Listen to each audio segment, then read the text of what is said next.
지금 읽은 이 말씀 배경을 짧게 설명드리는 것이 오늘 이 말씀을 이해하는 데 도움이 될 듯합니다. 주님께서 승천하시기 직전에 그들에게 보혜사 성령님을 소개하시고 그들에게 그 성령님을 보내주겠다고 약속을 하시죠. 그들은 주님께서 허락하신 그 날이 임하기까지 예루살렘을 떠나지 않고 성령님을 향해서 사모하는 마음으로 기도하며 기다리게 됩니다. 하나님께서 정하신 날이 임함에 그들에게 성령이 임하시는 오순절날 사건을 우리가 너무나 잘 알고 있을 것입니다. 하지만 우리가 너무나 잘 아는 것이 때로는 장애물이 된다고 생각을 합니다. 너무나 쉽게 가볍게 읽고 지나가는 경우가 있기 때문입니다. 하지만 그날 어떠한 사건이 있었는지 성령님께서 임하시는 날 있었던 그 사건에 대한 정확한 기록을요, 제가 중요한 부분을 액센트를 넣어서 다시 한번 읽어드리도록 하겠습니다.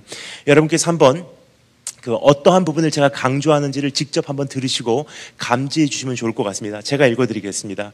사도행전 2장 말씀, 오늘 이 본문 말씀에 바로 직전에 일어났었던 사건에 대한 기록입니다. 읽어드리겠습니다.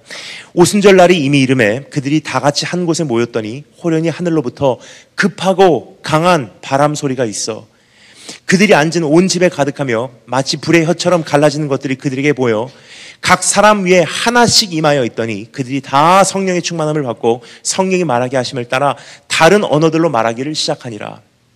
여기 보면요, 한 가지 즉각적으로 우리가 감지할 수 있는 그 현실이 있습니다. 그것은 무엇이냐면요, 성령께서 임하실 때 한 가지 패턴이 있었다는 것입니다. 그것은 무엇인고 하니 성경이 기록합니다. 강하고 급한 바람 소리가 있었대요. 지금 저는 한국에 들어오면 제가 묵고 있는 숙소를 인천 송도에 두고 있습니다. 여러분 송도 가보신 분 있으십니까?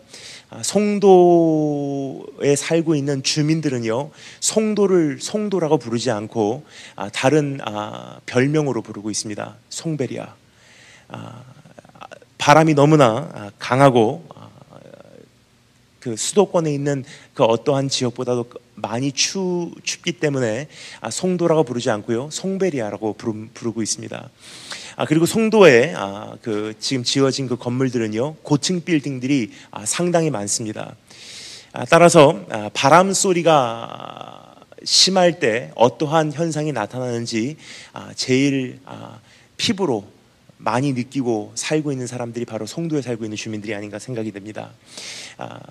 바람이 심한 그런 날은요, 그냥 바람 소리가 심한 것으로 끝나지 않습니다. 건물이 지진이 일어난 것과 같이 이렇게 요동하는 것을 저희들은 경험하고 있습니다. 오늘 성경 말씀이 여기서 이렇게 기록하고 있습니다. 성령님께서 임하시는 그날 즉각적으로 일어난 첫 번째 현실은 무엇이냐면요, There was a sound of violent wind. 폭력적이고 파괴적인 강력한 바람의 소리가 있었대요. 그것은요, 바람의 소리를 이야기하고 있는 것이 아니라 한 가지 현실을 우리에게 스케치해주고 있는 것입니다.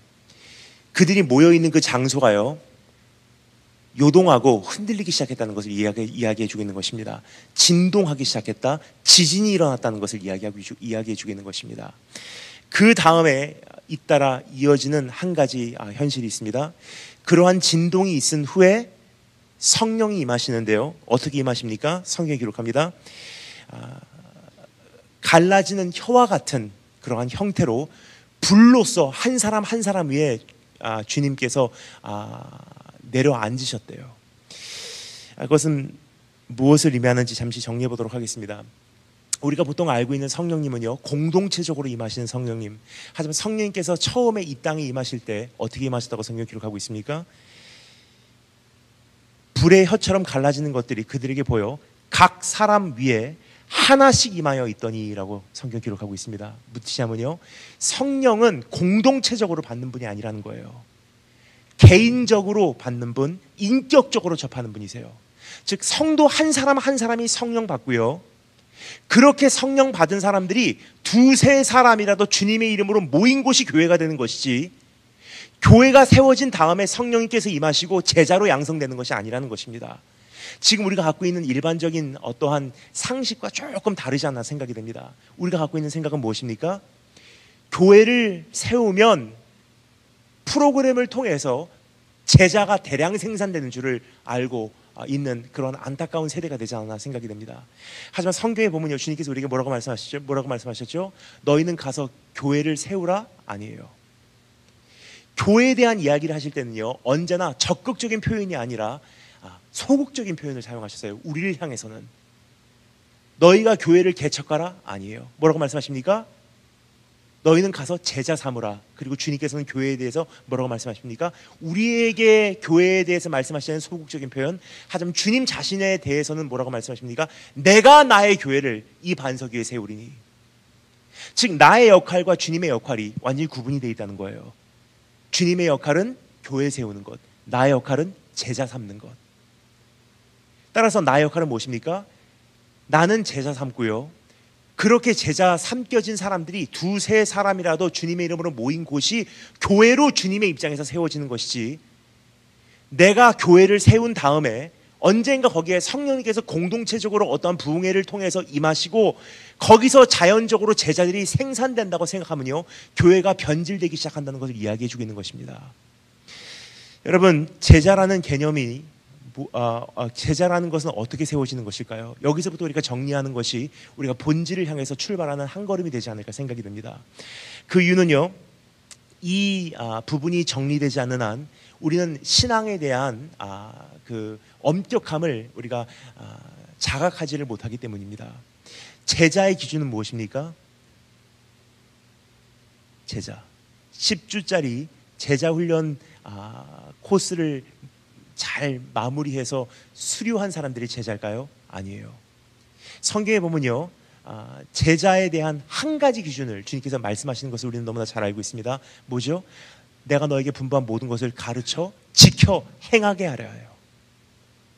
즉 10주짜리 코스를 잘 수료를 하던 10년 동안 제자 훈련을 받던 아무런 상관이 없다는 거예요.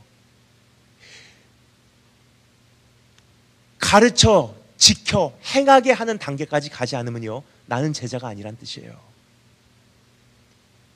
여러분, 오늘 수많은 교회들이 세워지고요, 수많은 건물들이 그렇게 건설됐지만 참된 제자가 얼마나 있을지 하는 것이 한 가지 제 마음에 갖고 있는 질문입니다.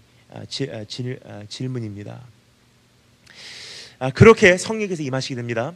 각 사람 위에 임하시고요, 그렇게 성령을 받은 사람들이 두세 사람이라도 주님의 이름으로 모이니까 교회가 되는 거예요. 다시 한번 설명드리겠습니다. 그래서 성도와 교회의 본질은 동일하고요, 속성은 동일한 것입니다.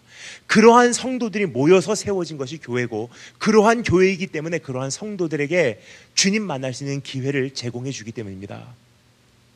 따라서 여러분, 어떠한 훌륭한 나라, 훌륭한 교회를 세우기 전에 먼저 내가 하나님 앞에 먼저 세워져야 되지 않을까 하는 생각을 해보게 됩니다. 따라서 한번 이번 계기를 통해서요, 그 어떠한 것보다도 내가 정말로 주님과 함께하고 있는지 복음을 내 안에서 증명할 수 있는 그러한 계기가 내 삶에 소유되기를 주님으로 축원합니다. 진동이 있었고요, 성령이 임하셨고요, 그 다음에 일어난 현상은 무엇입니까? 그때부터 성령 받은 사람들이 일어나서요, 여러 나라 말로 방언으로 말씀을 전파하기 시작했대요. 한마디로 요약합니다. 사역이 시작됐어요. 그럼 다시 한번 정리해 드리겠습니다. 제일 첫 번째 현상이 뭐죠? 진동. 두 번째 성령. 세 번째 사역이에요. 여기까지만 말씀드려도요, 이미 감자하시는 분들은 감자하셨을 거예요. 최근에 수많은 교회의 현실과는 그 패턴이 반대라는 거예요. 우리가 알고 있는 패턴은 무엇입니까? 먼저 직분을 받고요, 먼저 사역을 배우고요, 먼저 봉사를 시작해요. 근데 이것을 잘 감당해야 하는 것은 어느 정도 책임감이 있는 거로 잘 알고 있습니다. 근데 잘 감당하기 위해서는 성령이 우리에게 필요하다는 것도 알고 있어요. 그래서 성령님이 임하시도록 우리는 기도를 합니다. 성령께서 임하시면 거기에 반드시 어떤 진동케 하심이 있지 않을까 하는 예상을 해요. 그래서 우리가 생각하는 개념은 무엇입니까? 사역을 먼저 시작하고요, 성령을 요구하고요, 사역을 성공하기 위해서, 따라서 인격적인 성령님이 아니라 사역을 성공하기 위한 도구예요. 그렇게 성령께서 임하시기 때문에 어떤 진동이 일어나겠지 하는 신비적인 어떠한 우리는 현상을 예상을 합니다. 하지만 성경은 우리에게 너무나 엄격하게 이 패턴을 우리에게 정리해주고 있습니다. 진동이 있고 그 위에 성령님께서 임하시는 거고요. 성령님께서 임하셨기 때문에 거기서 사역이 시작되는 거예요. 그렇게 시작된 초대교회, 그때부터 그들이 일어나서 성령님께서 주시는 말씀으로 사람들에게 복음을 전파하기 시작합니다. 그래서 예루살렘에서 비상이 걸렸어요. 사도들이 산헤드린 공회로 불려갑니다. 예루살렘 공회에서 여러 가지 질문으로 신문을 받고 결국은 장로들과 제사장들 앞에서 모든 그 신문을 다 통과한 다음에 예루살렘 교회로 복귀를 해요. 그것이 사도행전 4장 말씀의 내용입니다. 근데 사도행전 4장에 봐도요, 똑같은 패턴이 반복되는 것을 우리가 볼 수 있습니다. 이 패턴이 왜 중요하냐면요, 교회의 본질을 우리에게 알려주기 때문이에요. 여러분, 교회의 본질은 무엇이라고 생각하십니까? 성도의 본질은 무엇이라고 생각하십니까? 사역일까요? 성령 충만일까요? 아니에요. 사역 전에 성령 충만이 있고요, 성령 충만 전에 진동이 있다는 것을 말씀드리고 싶은 것입니다. 사도행전 4장에도 똑같은 패턴이 진행되고 있습니다. 한번 읽어보도록 하겠습니다. 제가 읽겠습니다. 여러분 잘 들어주면 좋을 것 같습니다. 여러분, 제가 만들어낸 이야기가 아니기 때문에 그냥 성경 펼치지 마시고 그냥 제 이야기를 잘 들어주면 좋을 것 같습니다. 그렇게 말씀을 오순절날 사건 이후로 전파하기 시작하니까 예루살렘 공회, 산헤드린 공회로 불려간 사도들이 풀려나기를 위해서 예루살렘 교회에서 계속 기도를 해요. 그 신문을 마친 다음에 예루살렘 교회로 복귀를 합니다. 하나님께 영광을 돌리고 감사하며 이제 예루살렘 교회의 앞날을 위해서 기도하는 장면이 사도행전 4장에 기록된 내용이에요. 하나님, 이런 교회가 되게 하소서. 이러한 사역을 감당하기를 원합니다. 우리는 이렇게 주님께 영광 돌리기를 원합니다. 그러던 현장에 어떠한 일이 있었는지 제가 읽어드리도록 하겠습니다. 사도들이 노임에 예루살렘 공회, 산헤드린 공회에서 놓여서 예루살렘 교회로 복귀했다는 뜻입니다. 그 동료들에게 가서 제사장들과 장로들의 말을 다 아뢰니 이제부터 예루살렘 교회가 이제부터의 교회의 사역을 놓고서, 이제부터 교회의 역할을 놓고서 기도하는 장면입니다. 주여, 종들로 하여금 담대히 하나님의 말씀을 전하게 하여 주시오며 손을 내밀어 병을 낫게 하옵시고 표적과 기사가 거룩한 종 예수의 이름으로 이루어지게 하옵소서 하더라. 빌기를 다하매 모인 곳이 진동하더니 무리가 다 성령의 충만함을 받아 담대히 하나님의 말씀을 전파하기 시작하니라. 여러분, 감지하셨습니까? 똑같은 패턴이에요. 진동이 있고요, 그 다음에 성령께서 임하시고요, 그 다음에 사역이 시작됐어요. 다시 한번 말씀드리겠습니다. 지금 이 시대에 가장 안타까운 것은요, 직분과 봉사와 헌신과 선교 사역이 먼저 시작되고요, 그것을 잘 감당하기 위해서 성령을 요구하고요, 성령께서 임하시면 진동이 있겠지 하는 막연한 이해가 내 안에 있지, 성경이 우리에게 제시해주고 있는 이 본질에 충실하지 못하다는 것입니다. 성경이 우리에게 제시해주고 있는 교회와 성도의 본질은 무엇입니까? 사역 전에 성령 충만이 있고요, 성령 충만 전에 뭐라고요? 진동케 하심. 자, 여기서 그럼 질문을 여쭤보도록 하겠습니다. 성경이 말하고 있는 진동이란 것은 무엇일까요? 진동. 지금 시간 관계상 제가 그냥 한마디로 요약해서 설명을 드리는 것이 좋을 것 같습니다. 한번 따라 하겠습니다. 진동이란 하나님의 임재이다. 성경에 보면요, 하나님의 임재가 강림하시는 순간 거기에는 반드시 지진이 일어났었던 것을 성경은 우리에게 기록해주고 있습니다. 예를 들어서 출애굽기 19장에 보면 하나님의 임재가 시내산 정상에 강림하셨을 때 그 산에 형성된 어떠한 현실이 있었는지 제가 읽어드리도록 하겠습니다. 시내산의 연기가 자욱하니 여호와께서 불 가운데 거기 강림하시더라. 그 연기가 옹기가마 연기같이 떠오르고 온 산이 크게 진동하며 라고 되어 있어요. 하나님의 임재가 있으면요, 거기는 반드시 진동케 하심, 요동케 하심, 지진이 일어났다는 뜻이에요. 그뿐 아니라 그러한 하나님의 임재를 한때 경험한 이스라엘 민족이 나중에 하나님의 영광의 이스라엘 민족을 떠난 이후에도 이사야 선지자가 이스라엘 민족을 대표해서 그 진동케 하심을 다시 한번 우리에게 회복해달라고 기도하는 장면이 이사야서에 기록이 되어 있어요. 제가 읽어드리도록 하겠습니다.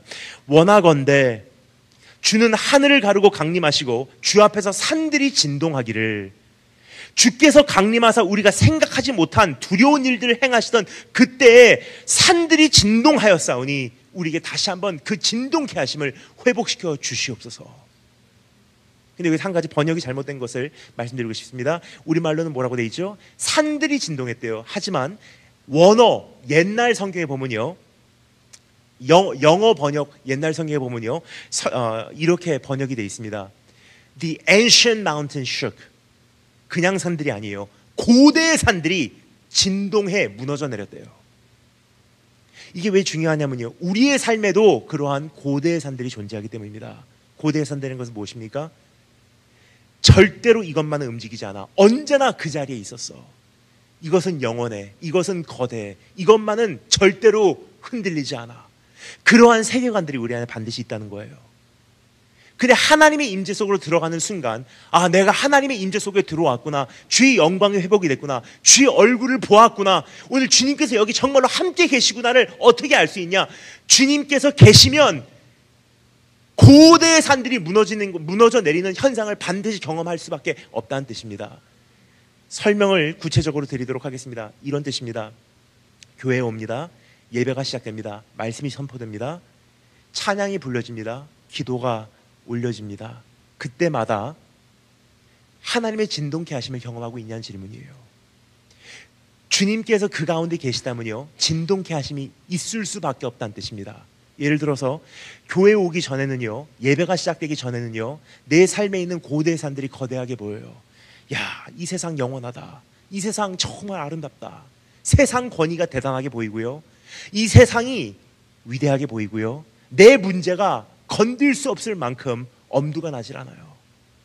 근데 예배 속으로 들어옵니다. 찬양이 시작됩니다. 기도가 선포가 됩니다. 하나님 말씀이 강단에서 외쳐지기 시작해요. 그 순간 주님의 영이 그곳에 계시다면요, 반드시 경험될 수밖에 없는 한 가지 현실, 내 삶에 있었던 고대의 산들이 무너져 내리기 시작합니다. 따라서 그 순간에는 몰라도요, 예배를 마치고 나갈 때 내 안에 자각이 돼요. 이 세상 정말 아무것도 아니었구나. 이 돈 문제 정말 아무것도 아니었구나. 이 세상의 아름다움 정말 아무것도 아니었구나. 뭐죠? 주님 만난 거예요. 반대로 예배에 왔는데, 찬양을 불렀는데, 기도를 드렸는데, 말씀을 들었는데, 예배는 콘티 그대로 진행이 됐는데, 예배를 마치고 나가면서 여전히 세상이 거대하게 보이고요, 세상이 아름답게 보이고요, 권력이 위대하게 보이고요, 내 문제가 산더미 같이 여겨진다면요, 주님 못 만난 거예요. 따라서 여러분 여쭤보겠습니다. 오늘 주님과 함께하고 계십니까? 복음을 정말로 증명한다는 것은요, 주님과 함께하는 삶을 내가 살아낸다는 뜻이에요. 사도행전에서 그들이 복음을 어떻게 증명하기 시작했습니까? 사도행전 2장에 진동케 하심을 경험하고 성령 충만을 받고 말씀 선포가 시작됐습니다. 사도행전 4장에 진동케 하심을 경험하고 성령 충만을 받고 사역이 시작됐어요. 그렇게 시작된 사도들의 행전, 결국은 왕들 앞에 세워지고요, 사자굴에 던짐을 당하고요, 수많은 사람들 앞에 가서 말씀을 전하기 시작합니다. 그런데요, 놀라운 것은 눈 하나 깜빡하지 않아요. 왕들 앞에 세워졌는데도 눈 하나 깜빡하지 않아요. 그 이유가 무엇입니까? 진짜 왕을 봐버리니까 이 세상 왕들이 왕같이 안 보이는 거예요. 영원한 나라를 봐버리니까 이 세상 왕국이 부럽지 않은 거예요. 가장 아름다운 그분을 봐버리니까 이 세상의 아름다움이 찌꺼기같이 보이는 거예요. 사도행전 2장과 사도행전 4장, 이것이 토대예요. 정말로 하나님을 만났냐? 정말로 주의 임재를 경험했냐? 오늘도 주님과 함께하고 있느냐? 그렇다면은 무너져 내림을, 진동케 하심을, 요동케 하심을 경험한 거로 세상을 초월할 것이고, 그것을 경험하지 못했다면요, 내가 예수 믿는 척은 평생 할 수 있어도요, 사실은 조금씩 변질돼 나가는 나의 모습을 우리는 막을 수 없을 것입니다. 한번 저와 상상을 해주시면 좋을 것 같습니다. 아름다운 그림을 저와 함께 그려주시면 좋을 것 같습니다. 우리가 매 주일마다 교회를 갑니다. 매 새벽 예배마다 우리가 이 강단을 찾습니다. 그때마다 이런 경험을 한다면 어떻게 될까요? 매 주일 아침마다, 매 수요일 저녁마다, 매주 금요일 저녁마다, 매일 새벽 아침마다 이 자리에 모일 때 하나님의 진동케 하심을 경험해요. 예배 오기 전까지는요, 내 문제가 거대하게 보이고요, 세상이 엄두가 나질 않고요, 이 세상이 영원하게 보이고요, 세상 권세가 가장 부러웠는데요, 이곳에 올 때마다, 매 주일마다, 수요일마다, 금요일마다, 새벽 예배마다 이 세상 정말 아무것도 아니구나, 정말 내 문제 아무것도 아니구나, 세상 아름다움 정말 보잘것없구나, 이 세상의 이 부귀와 영예, 이거 정말 이건 유한하구나, 이것을 매번 경험한다면 어떻게 될까요? 그러면요, 내가 믿음을 지켜야지 노력하지 않아도요, 성도들은 본질을 살아내면 세상을 초월하게 돼 있어요. 반대로 한번 생각해 주시면 좋을 것 같습니다. 예배에 옵니다. 그런데 여전히 예배 마치고 세상으로 돌아갈 때는 내 문제 아직도 흔들리지도 않았어요. 세상은 여전히 거대하고요, 나의 삶은 여전히 영원하게만 보여요. 그럼 어떻게 될까요? 세상 눈치 보기 시작하고요, 그 세상에게 인정받기 위해서 타협하고요, 그 세상 두려워서 세상 때문에 하나님 배반하고요, 그것을 뭐라 그러죠? 변질됐다 그래요. 무슨 뜻입니까? 본질이 없다는 뜻이에요. 그래서 여러분, 한 가지 중요한 질문을 여쭤보도록 하겠습니다. 여러분 예배 가운데, 여러분의 신앙생활 가운데 정말로 주님 계시냐는 질문이에요. 진동케 하심이라는 것은요, 성경에서는 여러 가지 단어로 표현하고 있습니다. 하나님의 영광, 하나님의 얼굴, 하나님과의 교제, 하나님의 임재, 똑같은 표현이에요. 예를 들어서 출애굽기 33장에 보면요, 모세가 하나님께 이렇게 요청을 합니다. 주의 영광을 보이소서 그래요. 근데 하나님께서 모세에게 주신 답은 무엇입니까? 네가 나의 얼굴은 보지 못하리라 그래요. 모세가 뭐라고요? 주의 영광을 보이소서. 하나님의 답은 네가 나의 얼굴은 보지 못하리라. 무슨 뜻이냐면요, 성경에서는 영광이라는 단어와 얼굴이라는 단어는 똑같은 단어란 뜻이에요. 그리고 여러분, 얼굴을 통해서 어디로 들어가죠? 교제로 들어가는 거예요. 그래서 여러분, 성경에서 말하는 얼굴, 영광, 교제, 임재는 똑같은 표현입니다. 그럼 하나님의 얼굴과 영광과 교제와 임재가 있으면요, 진동케 하심이 있어요. 정말로 주님 만나면 세상이 보잘것없이 보이기 시작한다는 거예요. 정말로 주님 만나버리면 내 이 세상 문제가 정말 아무것도 아니게 여겨지기 시작한다는 거예요. 그래서 여쭤보고 있는 것입니다. 정말로 주님 만났냐는 질문이에요. 정말로 주님과 동행하고 계시냐는 질문입니다. 여러분, 우리의 신앙은요, 개선이 아닙니다. 우리가 지금 신앙에 대해서 한 가지 크게 오해를 하고 있는 것 같습니다. 결단하고 내 신앙을 개선하면 천국에 들어간 줄 알고 있어요. 특별히 청소년들 가운데 그러한 모습이 너무나 많아서 참 저는 안타까워하고 있습니다. 집회를 갑니다. 어떠한 그 예배 가운데 도전을 받아요. 도전을 받는 것도요, 도전에서 끝나면 사실 이건 정말 안타까운 거예요. 도전을 받고 나서 그러면 오늘부터 내가 성경을 백독해야 되겠다, 거기까지는 참 귀해요. 근데 그 개선해서 내가 영생을 얻을 수 있다고 착각하시는 분들이 가끔 계십니다. 오늘부터 정말로 교회를 다녀야 되겠다, 교회에 등록해야 되겠다, 내가 오늘부터 신앙생활을 열심히 해야 되겠다, 그렇게 하고 결단을 한 다음에 그렇게 성경 백독을 하고요, 그렇게 교회 생활 열심히 하고요, 그렇게 직분을 감당하고 나니까 시간이 흐름과 동시에 나도 모르는 사이에 내 안에 잘못된 확신이 생기기 시작해요. 내가 구원받았구나. 근데 여러분, 그렇게 결단한 그 과정부터 내가 개선을 해서 오늘에 도달하기까지 중생한 경험이 있냐는 질문이에요. 성경은 나에게 한 가지를 중요하게 도전하고 있습니다. 네가 천국 들어가기 위해서 신앙을 개선하라? 아니에요. 네가 천국 들어가기 위해서 어떻게 해요? 거듭나래요. 여러분, 신앙생활은 개선해서 천국 가는 게 아니에요. 심령이 가난한 자, 거듭나기를 원하는 자, 그러한 사람은 복이 있나니 천국이 저희 것이며. 여러분, 니고데모 기억하십니까? 니고데모가 정말 그래도 겸손한 사람이었던 것 같아요. 자기가 정말 모든 것을 했다고 생각했지만 예수 그리스도, 새롭게 등장한 그 혜성과 같이 나타난 그 종교 지도자 예수라는 사람을 보니까 자기 안에 없는 뭔가가 발견이 된 거예요. 그래서 주님께 와서 뭐라고 도전을 하죠? 가만히 보니까 당신은 하나님께서 보내신 사람입니다. 왜냐? 하나님께서 보내시지 않고는 그러한 능력이 나타날 수 없기 때문입니다. 그래서 말인데 내가 어떻게 하여야, 내가 무엇을 더하여야 내가 천국을 들어갈 수 있겠습니까? 여기서 이미 말투부터 잘못됐어요. 뭐라고요? 내가 무엇을 더하여야. 우리가 갖고 있는 생각이 지금 그러한 생각이 너무나 많다는 거예요. 지금 내가 신앙생활하는 거 정말 잘하고 있는 것 같은데 교회 생활도 하고 직분 생활도 하고 사역도 잘 감당하고 봉사도 하고 헌신도 하고, 근데 뭔가가 2% 부족한 거예요. 그럼 뭔가를 더해서 내가 정말로 더 좋은 크리스찬이 될 수 있을까? 그것이 나의 고민거리라면요, 첫 걸음부터 잘못됐다고 주님께서 이야기하고 있는 것입니다. 우리 신앙생활은요, 무엇을 더해서 나아지는 신앙생활이 아니라는 거예요.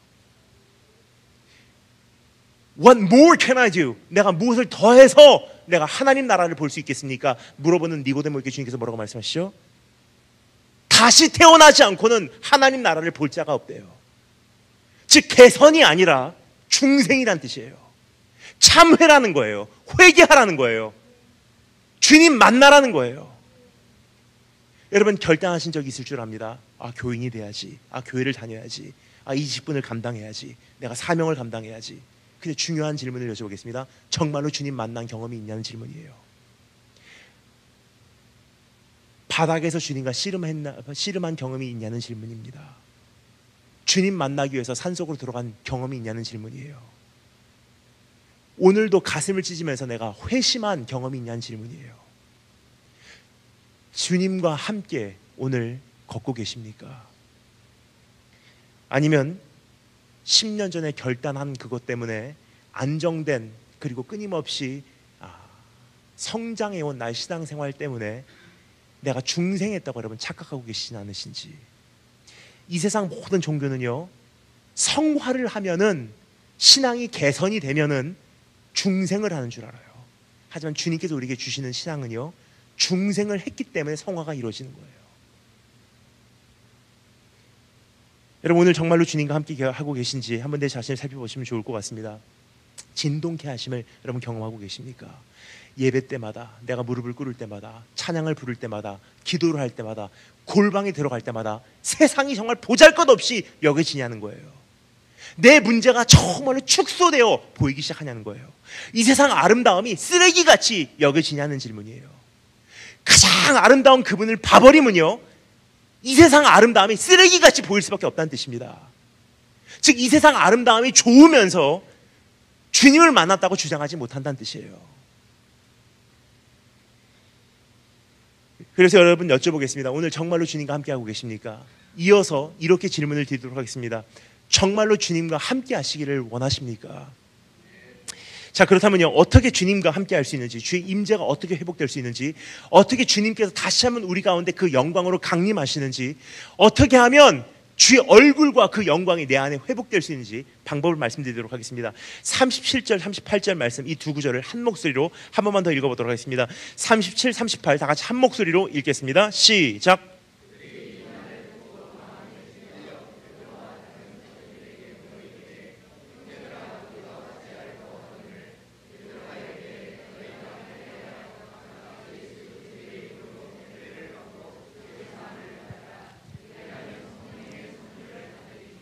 아멘.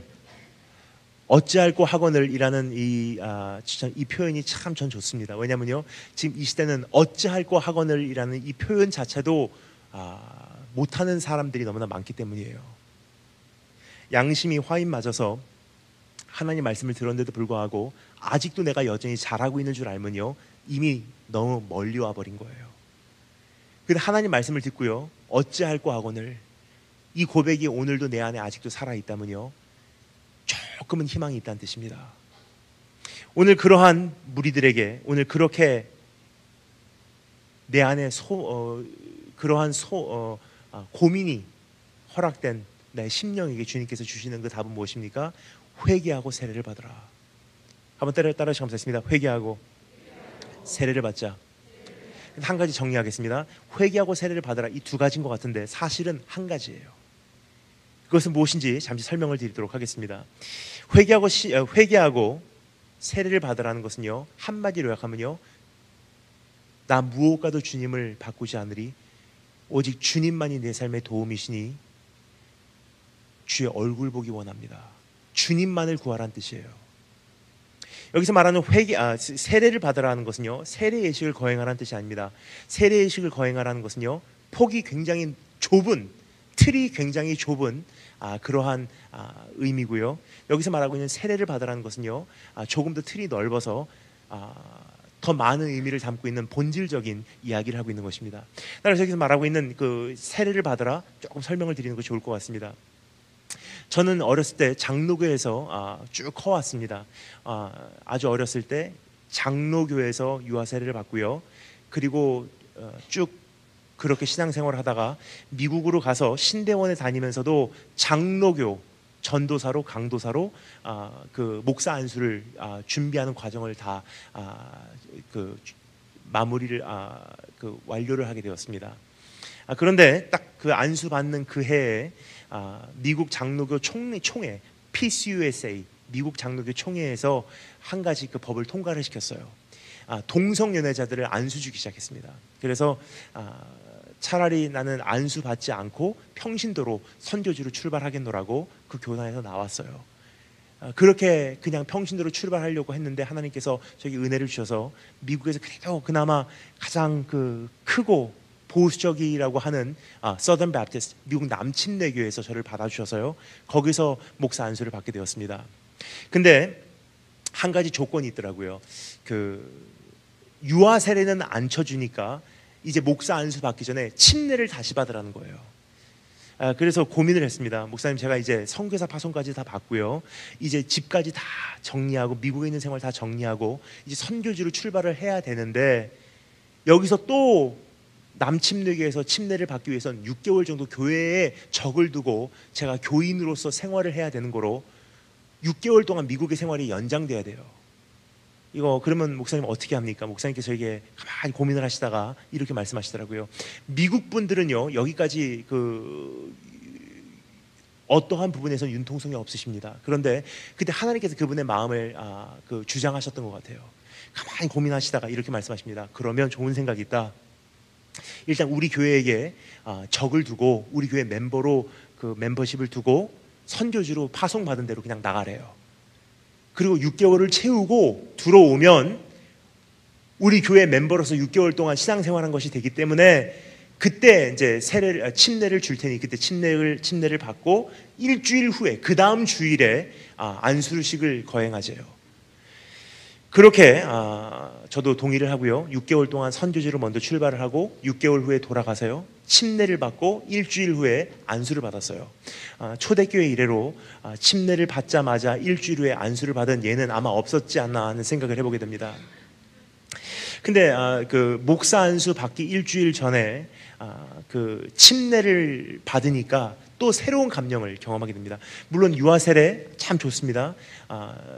지금 어른이 돼서 받는 세례도 참 좋아요. 그런데 선교지로 출발하기 전에 목사 안수 받기 전에 그러한 침례를 받으니까 새로운 감명을 받게 되었습니다. 지금까지 기억합니다. 제가 살던 미국의 시카고 한겨울 날씨가 영하 35도예요. 상당히 춥습니다. 근데 그 교회에서 그 모든 이제 예배를 준비하시는 그 관리하시는 분께서요, 저를 많이 배려해 주신 것 같아요. 그때 날씨가 상당히 추웠던 거로 그 침례탕, baptismal tank라 그러죠. 침례 그 욕조 안에 물을 상당히 뜨겁게 데펴 놓으셨어요. 들어갔다가 죽는 줄 알았습니다. 목사님께서 너무 이렇게 여유롭게 서 계셔서 제가 그거 믿고 들어갔다가 순간적으로 제가 고민이 되더라고요. 목사님은 여유롭게 서 계실 수밖에 없는 이유가 있어요. 그 침례를 주시는 목사님 그 착용하신 그 가운 속에 무엇을 입으시냐면요, 그 늪지대에서 낚시하시는 분들이 착용하시는 두꺼운 고무 멜빵 바지를 착용하시고 그 위에다가 이제 목사 가운을 입으시기 때문에 그분들은 지금 물의 온도가 어느 정도 되는지 모르시는 거예요. 그분께서 이제 모든 그 하객분들을 이제 게스트들을 다 이렇게 웰컴하시고 이제 그 다음에 저를 초대를 하십니다. Please come in. 목사님께서 너무나 여유롭게 서 계시기 때문에 저도 그 목사님을 신뢰하고 한 걸음을 내딛었다가 그때부터 순간적으로 결단이 요구가 되더라고요. 내가 여기서 침례 받고 죽을 것인가, 아니면 내 목숨을 건질 것인가. 그래도 많은 분들이 저렇게 바라보고 계시기 때문에 실망을 안겨드릴 수가 없어서 차라리 죽으면 죽으리라 하는 그런 마음으로 침례탕에 발을 내딛는 순간 진짜로요, 발끝에서부터 새빨갛게 익어오르기 시작하더라고요. 근데 목사님께서 저에게 여러 가지 질문을 하십니다. Do you renounce Satan and its evil ways? 사탄과 사탄의 그 악한 길을 이제는 저버리기로 약속하십니까? 예수 그리스도만이 주인이심을 인정하십니까?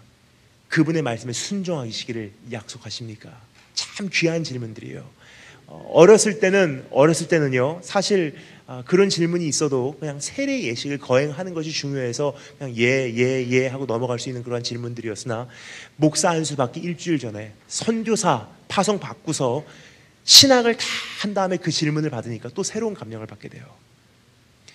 아멘, 아멘 다 대답하고요. 근데 목사님께서 이제 침례식을 거행하시는데 그때 참 많이 제가 그 은혜를 받았어요. 목사님께서 팔을 내미세요. 왜냐하면 침례라는 것은요, 내 의지로 물속에 들어갔다가 내가 원할 때 내 의지로 나오는 게 침례가 아니에요. 그 팔에 매달리게 돼 있어요. 꼭 매달립니다. 우리가 주님의 공로만 의지하듯이 그 팔에 매달려서요, 뒤로 눕힘을 받고요, 그리고 물에서 꺼냄을 받는 거예요. 그 팔만 꼭 의지합니다. 성부 성자와 성령 이름으로 너에게 침례를 주노라. 물 안으로 깊이 들어가요. 얼굴이 폭발할 것 같더라고요. 근데 금방 들어갔다가 나올 줄 알았어요. 근데 한참을 그 안에 있다가 진짜 마지막 숨이 넘어간다 하는 순간 저를 끌어오르시는데요, 수면 위로 올라오는 순간 울음을 터뜨렸어요. 제가 이게 침례구나. 침례라는 것은 무엇입니까? 침례 예식을 거행하라가 아니에요. 침례 예식은 침례 본질 안에 물론 포함이 되어 있습니다. 본질을 갖고 있으면요, 예식도 그 안에 거행이 될 수밖에 없다는 뜻이에요. 하지만 여기서 말씀하고 있는 것은요, 본질을 지금 우리에게 더 중요하게 강조하고 있는 것입니다. 침례를 받아라 무슨 뜻입니까? 세례를 받아라 무슨 뜻입니까? 예수 그리스도와 함께 죽고 예수 그리스도와 함께 사는 것. 더 이상 내가 사는 것이 아니라 내 안에 사시는 예수 그리스도 사신 것이라. 내가 사나 죽으나 나는 예수의 것이라. 난 주님만을 원합니다. 그럼 회개하라는 것은 무엇입니까? 회개하라. 회개하고 침례를 받아라. 정말로 하나님의 임재를 다시 한번 회복하기를 원하느냐? 주의 얼굴이 이 예배 가운데 회복되기를 원하느냐? 다시 한번 주의 영광이 교회들 가운데 회복되기를 원하느냐? 그러면 회개하고 세례를 받아라. 그럼 회개라는 것은 무엇이냐는 질문이에요. 우리가 회개 운동 그렇게 많이 했지만 왜 교회들 가운데 주의 임재가 회복되지 않냐는 질문이에요. 회개라는 것에 대해서 짧게 정리하도록 하겠습니다. 여러분, 회개의 본질은 무엇입니까? 회개의 본질. 더 이상 내가 살인죄 지지 않겠습니다. 더 이상 내가 간음죄 지지 않겠습니다. 내가 더 이상 도둑질하지 않겠습니다. 아니에요. 그것은 죄의 표면만 긁고 있는 기도예요. 회개의 본질을 알기 위해서는요, 죄의 본질을 먼저 이해해야 되는 것이 아닐까요? 여러분, 죄의 본질은 무엇입니까? 죄의 본질. 마틴 루터, 우리말로 마틴 루터. 주석에 보면요, 이런 참 귀한 정리를 해주고 있습니다. 하나님께서 우리에게 10계명을 주셨죠. 10계명의 첫 번째 계명이 무엇입니까? 주 여호와 하나님 외에 다른 신을 섬기지 말라예요. 그게 왜 첫 계명이냐? 첫 계명만 지켜지면요, 나머지 9가지 계명은 지켜지게 돼 있어요. 하지만 첫 계명을 못 지키면요, 아무리 노력을 해도 9가지 계명은 지킬 수가 없다는 거예요. 아니, 조금은 노력하면요, 바리새인들 같이는 지킬 수 있겠죠. 근데 문제는요, 마지막 10번째 계명에서 누구도 피해가지 못해요. 왜요? 두 번째 계명부터 9가지 계명까지는요, 행위이기 때문에 첫 번째 계명을 지키지 못하는 사람도 표면적으로라도 어느 정도는 최소한도로 지킬 수는 있어요. 하지만 10번째 계명 무엇입니까? 내 이웃의 것을 탐하지 말라. 거기서 다 걸려드는 거예요. 첫 번째 계명을 지키면요, 9가지 계명은 지켜지게 돼 있지만 반대로 못 지키면 9가지 계명 절대로 지킬 수가 없습니다. 자, 그렇다면요, 첫 번째 계명 무엇입니까? 주 여호와 하나님의 다른 신을 섬기지 말라. 다른 말로 하나님 한 번으로 만족합니다. 정말 주님의 눈동자에만 내가 나의 초점을 맞춥니다. 주님의 음성을 나는 의식합니다. 하나님께만 합격되고 싶습니다. 하나님 한 분만으로 만족합니다. 주님이 나의 인생의 유업입니다. 주님을 사랑합니다. 주님이 나의 인생의 기쁨입니다. 주님으로 나는 내 인생의 낙을 삼습니다. 그렇게 한 사람은 도둑질할 필요도 없고요, 살인할 필요도 없고요, 남의 것을 탐할 필요도 없고요. 하지만 반대로 하나님 한 분만으로 만족하지 못하는 자, 마음에 공허함이 있는 자, 주님을 섬긴다고 하지만 내면적으로는 하나님으로 채워내지 못하는 자, 살인할 수밖에 없고요, 도둑질할 수밖에 없고요, 내 이웃의 것을 탐할 수밖에 없는 거예요. 그럼 첫 번째, 죄라는 것이 무엇인지 설명드리겠습니다. 죄의 본질은요, 살인하는 것, 탐하는 것, 간음하는 것, 도둑질하는 것이 아니에요. 그것은 죄의 결과고요. 엄격하게 말씀드리자면 죄의 본질은요, 하나님께로부터 이탈하는 거예요. 그럼 회개라는 것은 무엇입니까? 더 이상 살인하지 않겠습니다, 도둑질하지 않겠습니다, 간음하지 않겠습니다? 아니에요. 회개의 본질은요, 하나님께로 돌아가는 거예요. 그러면 여러분, 회개하고 침례를 받아라, 회개하고 세례를 받아라, 무슨 뜻입니까? 조금 전에 말씀드렸죠? 하나님, 다른 거 원치 않습니다. 나 주님을 원합니다. 나 다른 어떤 은혜 구하지 않으리. 오직 주님만이 내 삶의 도움이신 것을 내가 절실히 깨달았기 때문에 주님 없으면 난 다 소용없는 것을 절실히 깨달은 고로 난 주님을 원합니다. 주님이 계시기에 내가 있고 주님 계시지 않으면 나는 없습니다. 그 고백이 정말로 내 고백이냐는 질문이에요. 그리고 그 고백을 한 만큼 각오하기를 원하느냐, 감수할 수 있느냐, 희생을 치르기를 결단하느냐는 도전을 우리에게 주고 있는 하나님의 질문입니다. 여러분 어떠십니까? 주님을 원해야 되는 거 다 알고 있고요, 주님을 원한다고 다 이야기는 하고 있어요. 하지만 정작 주님을 원하냐, 아니면 다른 것을 원하냐는 그 기로에 섰을 때는요, 수많은 사람들은요, 여전히 세상을 원하고 있습니다. 무슨 뜻인지 설명을 드리겠습니다. 오늘 밤, 지난번에 와서 제가 이런 말씀을 드린 적이 있지만 조금 더 제가 구체적으로 설명을 드리도록 하겠습니다. 오늘 밤 하나님께서 우리에게 한 가지 질문을 여쭤보신다고 한번 생각해 보도록 하겠습니다. 네가 원하는 거 다 허락해 줄게. 네가 원하는 거 다 허락해 줄 테니까 네가 원하는 거 한 가지만 구해라. 네가 그곳에 도달할 때까지 뒤에서 모든 자원을 다 공급해 줄게. 하지만 그 인생에는 내가 들어갈 자리가 없어. 너만 가. 그럼 여러분 뭐라고 대답하실래요? 그러한 질문을 안 하실 것 같죠? 실제로 있었던 사건이에요. 출애굽기 33장에 보면요, 출애굽한 이스라엘 민족 가장 먼저 저지른 죄, 하나님 없이도 나는 우상을 통해서라도 내가 흥분을 하기를 원합니다. 우상을 통해서라도 내가 끝까지 그 끊임없는 그 흥분을 내가 유지하기를 원합니다.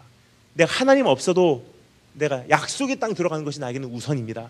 그렇게 이스라엘 민족이 우상 숭배의 죄를 저질렀죠. 그들이 하나님께 주신 그 가장 큰 심판은 무엇입니까? 하나님께서 우리에게 주시는 심판 가운데 가장 무서운 심판은 무엇이냐면요, 내가 구하는 것이 잘못된 것임에도 불구하고 그것을 허락하시는 심판이 사실 가장 무서운 심판이에요. 이스라엘 민족, 끝까지 왕을 구하는 이스라엘 민족이 하나님께 주신 것은 무엇입니까? 왕을 주셔버렸어요. 하나님 없이도 우상을 통해서라도 내가 약속의 땅 들어가기를 원하는 이스라엘 민족이 하나님께서 어떻게 하십니까? 네가 그렇게 원하는 약속의 땅이 목적이라면 그거 허락해 줄게. 아니, 내 사자를 먼저 보내서 약속의 땅에 들어가기까지 가나안 족속, 헷 족속, 아모리 족속 다 물리쳐주고 네가 약속에 들어가기까지 약속의 땅에 들어가기까지 모든 뒤에서 필요한 그 자원을 공급해 주마. 하지만 나는 너희와 함께 가지 아니하리라. 그렇게 말씀을 우리에게 오늘 하신다면 여러분 뭐라고 대답하실래요? 네가 원하는 대학 허락해 줄게. 네가 원하는 입시 허락해 줄게. 네가 원하는 취업 허락해 줄게. 진로 허락해 줄게. 이민 길 열어줄게. 유학 열어줄게. 결혼 허락해 줄게. 부흥 허락해 줄게. 확장 허락해 줄게. 성공 허락해 줄게. 아니, 그 정도가 아니야. 나의 사자를 먼저 보내서 모든 필요한 자원 뒤에서 다 공급해 줄게. 하지만 나는 거기 너와 함께 가지 아니하리라. 너만 가. 그럼 뭐라고 대답하실래요? 모세가 뭐라고 대답한지 여러분 기억하십니까? 주께서 우리와 함께 가시지 아니하시려거든 아예 우리를 이 광야에서 올려보내지도 마옵소서. 그래요. 번역합니다. 이런 뜻입니다. 약속의 땅에 들어간다 한들, 천국 현실에 들어간다 한들 주님이 안 계시면 거기가 광야입니다. 하지만 이 광야에 산다 한들, 지옥과 같은 매일매일의 일상생활이 반복된다 한들 주님이 나와 함께 계신다면 여기가 천국입니다. 난 이미 목적지에 도달했습니다. 그 고백이에요. 뭐죠? 회개하고 침례를 받는 그 고백이 바로 이 고백입니다. 주님을 원합니다. 다른 어떤 은혜 구하지 않으리. 주님만이 내 삶의 인생의 목적지시오.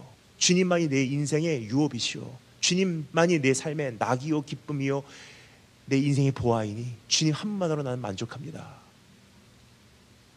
그 고백이 내 안에 정말로 진실로 이루어졌느냐, 그리고 그 고백을 살아내기 위해서 결단하기를 원하느냐, 그리고 대가를 지불하기로 감수하겠느냐는 질문을 주님께서 우리에게 하시고 계신 것입니다. 그것이 내 안에 온전히 정리되지 않는 한 하나님의 임재는 돌아오지 않습니다. 여러분, 수많은 집회 가운데 시청 앞 광장에 모여서 아무리 집회를 많이 해도요, 그 결단이 한 사람 한 사람 성도 안에서 진실로 이루어지고요, 그것을 집행하기 위해서 결단이 내 안에서 대가가 지불되지 않는 한 이제는 주님의 임재는 돌아오지 않는다는 뜻이에요.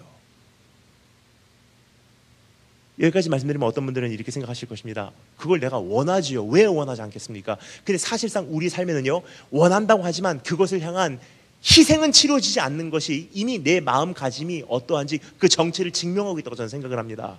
예를 들어서 여러분, 성경에 나와 있는 진리대로만, 성경에 나와 있는 원칙대로만 살면요, 세상에서 어느 정도는 성공하게 돼 있어요. 최근에 이스라엘 다녀왔습니다. 이스라엘 갔다가 오자마자, 일본에 갔다 오자마자, 유럽에 갔다 오자마자, 이번에 베트남 갔다 오자마자 오늘 여러분을 찾아뵙게 되었습니다. 근데 거꾸로 돌아가면요, 한 달 반 정도 전에 이스라엘에 있었어요. 근데 이번에 이스라엘 갔을 때 참 너무 행복했지만 한 끝까지 그 마지막 부분에 빨리 돌아가고 싶다, 빨리 송도로 돌아가고 싶다, 그런 생각을 하게 되었습니다. 그 이유는요, 햄버거가 먹고 싶어서. 물론 이스라엘 햄버거 있습니다. 하지만 이방인들이 좋아하는 햄버거는 많이 없어요. 이스라엘 다녀오신 분들 잘 아실 것입니다. 이스라엘은요, 지금까지도 신명기에 나와 있는 식사법을 그대로 준행을 하고 있어요. 텔아비브, 요빠, 그 공항 쪽은 아직은 지금 많이 변질이 됐는데, 예루살렘으로 가잖아요. 아직은 여전히 신명기에 나와 있는 식사법을 그대로 준행하고 있는 그러한 레스토랑들이 거의 다예요. 근데 신명기에서 뭐라고 말하죠? 어린 송아지의 고기와 그 어미의 우유를 같이 먹지 말래요. 뭐죠? 치즈버거예요.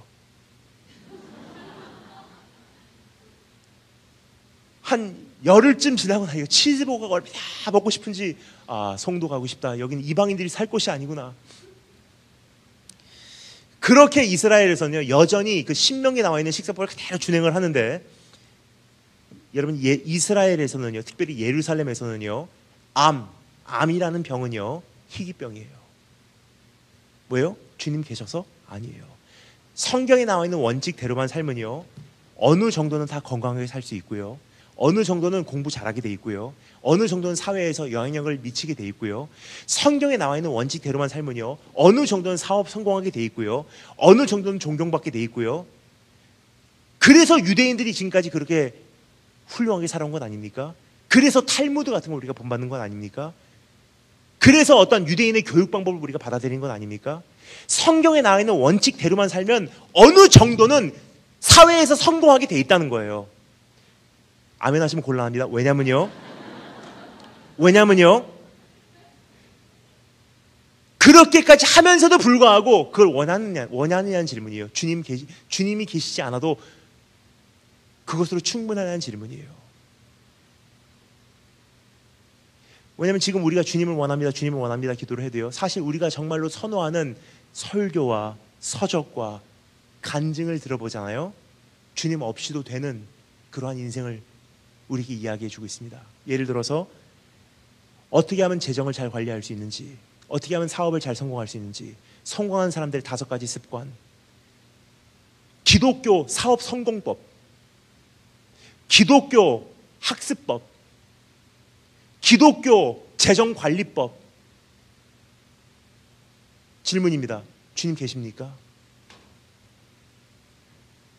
주님 없이도요, 약속의 땅 들어갈 수 있어요. 아니, 주님께서 말씀하시지 않습니까? 너희 들어가도록 내가 허락해 줄게. 약속의 땅 들어갈 때까지 다 뒤에서 공급해 줄게. 노하우 가르쳐 줄게. 저 사람 간증한 사람 데리고 와서 나도 이렇게 해서 성공했습니다. 그래서 서울대 들어갔습니다. 그거 다 듣고요, 오케이, 저렇게 해서 서울대 들어간구나. 노하우. 오케이. 그 삶을 벤치마킹해서 그 간증을 나도 본받아서 그것을 나에게 적용해서 접목시켜서 나도 그것을 그렇게 살면은 나도 서울대 들어가겠지. 내 자녀들도 그렇게 들어가겠지. 우리가 지금 그것을 반복하고 있지.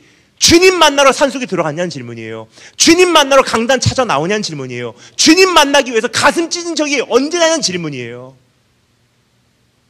성공을 원하고요. 서울대 원하고요. 사업 성공 원하고요. 건강을 원하고요. 노하우 원하고요. 성공담을 기뻐하지. 주님 만나러 내가 몸부림쳐 본 적이 언제냐는 질문이에요. 주님 부흥이 되지 않아도 괜찮습니다. 하나님 이제는 우리나라를 심판하셔도 괜찮습니다. 그런데 주의 얼굴만은 다시 한번 회복시켜 주시옵소서라는 기도가 우리 안에 있냐는 질문입니다.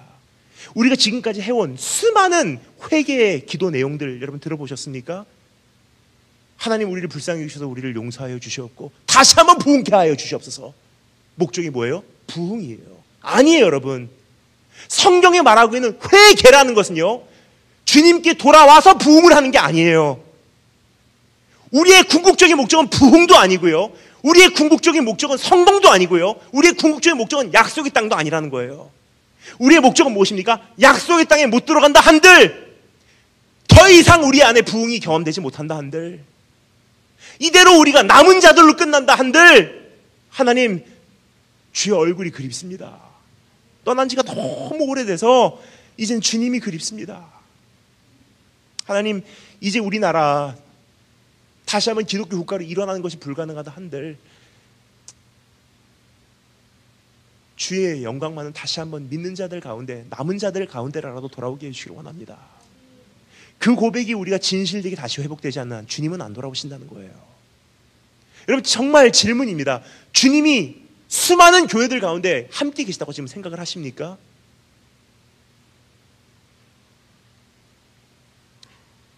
한번 점검해 보도록 하겠습니다. 정말로 주님께서 우리와 함께 계신가? 왜요? 주님께서 임재하신다면요, 오늘 성경에서 말하고 있는 교회의 속성들과 성도의 속성들이 그 안에서 두드러지게 형성되게 돼 있는데, 그 기준으로, 하나님의 말씀의 기준으로 내 자신을 진찰했을 때 어떠한 진찰 결과가 나오는지 여러분께서 한번 직접 확인해 주시면 좋을 것 같습니다. 함께 계신다고 하셨으니까 함께 계시겠지, 그러한 막연한 생각으로 지금까지 왔죠. 근데 여러분 또 한 가지 예를 기억하십니까? 하나님의 영이요 주의 백성들을 떠나신 적도 있어요. 기독교 역사를 보면요 항상 4가지 과정으로 진행되어 왔어요. 계속 복음이 끊임없이 땅끝을 향해서 전진을 나갔는데 4가지 과정이 있더라고요. 한 지역의 복음이 처음으로 들어가요. 그러면 그 지역에 살고 있는 몇몇 사람이요 복음을 받아들입니다. 예를 들어서 빌립보, 그렇죠? 빌립보 교회가 형성되기 전과 같이 몇몇 사람들이 그 복음을 받아들여요. 첫 번째 과정. 두 번째 과정, 그러고 나니까 핍박이 시작돼요. 세 번째 과정, 핍박 속에서 교회는 확장이 돼버려요. 성장을 해버려요. 부흥케 돼버려요. 그러면요 4번째 과정, 그러면 교회는요 힘이 생기면 부패를 하기 시작해요. 그러면 성령님께서 떠나시더라고요. 그럼 나머지 영혼들은 어떻게 하냐? 한때 부흥이 있었던 후에 그 뒤에 형성되는 기독교 문화와 조직 신학이 나머지 영혼들을 추수하는 거지, 큰 부흥의 역사는 그 자리를 떠나게 되는 것이 기독교 2000년 역사가 증명하고 있는 4가지 패턴이에요. 그러면 여러분 우리가 지금 의지하고 있는 것이 무엇입니까? 기독교 문화입니까? 어떠한 한때 부흥을 경험했던 그 뒤에 남겨진 어떤 신학을 지금 우리가 붙잡고 우리가 주님께서 나와 함께 계시겠지 우리가 착각하고 계시지 않으신지. 하나님께서는요 함께 하셨던 그 백성들임에도 불구하고 에스겔서 기억하십니까? 죄의 영이 떠나시더라고요. 그럼 우리가 무슨 근거로 주님께서 우리 대한민국 교회와 우리 교회와 성도인 내 삶과 여전히 함께 계시구나를 증명할 수 있냐는 질문이에요. 여러분 오늘 하나님 앞에서 다시 한번 결단하기를 원합니다. 정말 내가 다른 거 원치 않습니다. 이제는 정말 주님 앞에 돌아가야 되겠습니다. 회개하고 세례를 받으라. 오늘 그것에 화답하시는 한 분 한 분 되시기를 주님으로 축원합니다. 자, 그러면 두 번째 우리 확인해 보도록 하겠습니다. 따라해 주시면 되겠습니다. 교회의 속성, 성도의 속성. 우리가 이 2가지를 통해서 사실 한 가지죠. 이 속성을 통해서 내 자신을 정말로 좀 진찰할 수 있는 기회가 됐으면 좋겠습니다. 여러 가지 속성이 있지만 시간 관계상 제가 다섯 가지만 짧게 하이라이트하고 넘어가도록 하겠습니다. 마음 같아서는 더 깊이 살펴보고 싶지만 시간 관계상 그렇게는 못할 것 같고요. 다섯 가지만이라도 우리가 짧게 하이라이트하며 넘어가도록 하겠습니다. 한번 읽어보도록 하겠습니다. 42절부터 47절까지의 말씀, 42절부터 47절까지의 말씀을 통해서 내 자신을 한번 진찰할 수 있는 하나님의 말씀을 직접 읽어보도록 하겠습니다. 다 같이 읽겠습니다. 시작.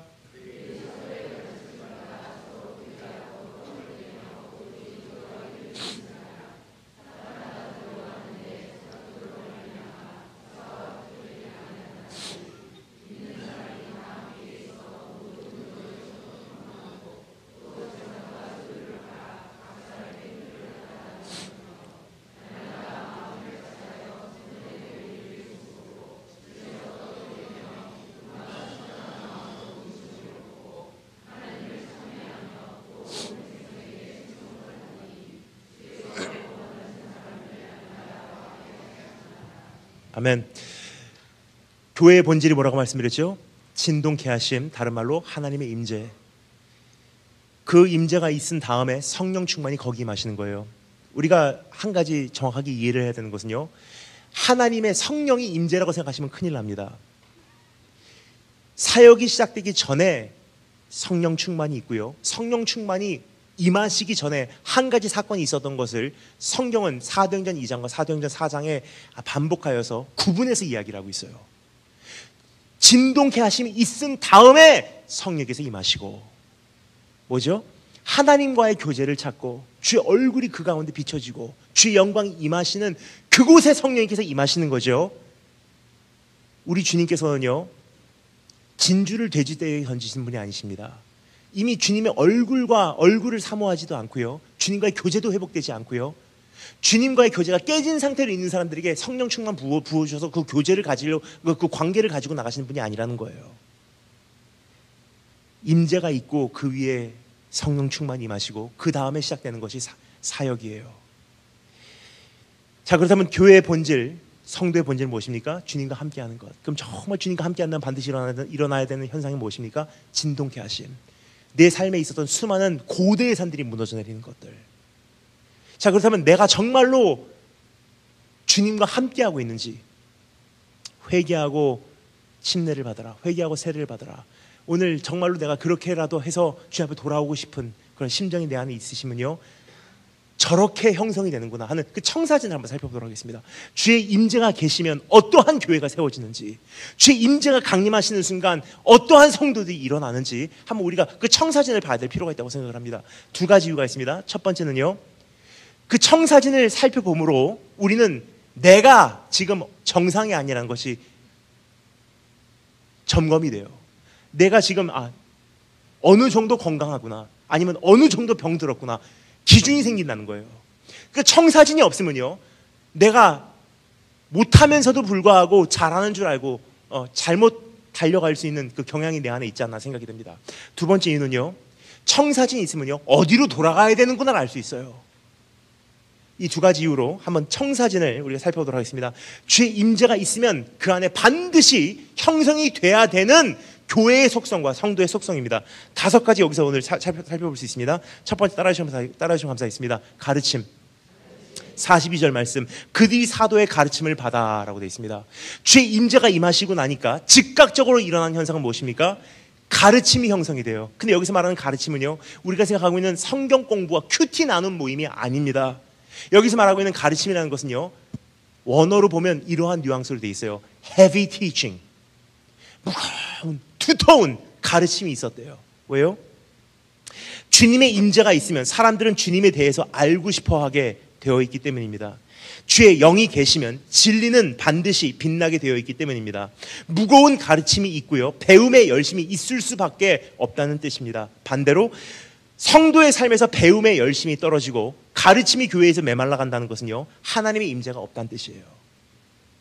저 기억합니다. 저는 미국의 육군사관학교 4년 동안 그 학교에 있으면서 참 많이 외로웠습니다.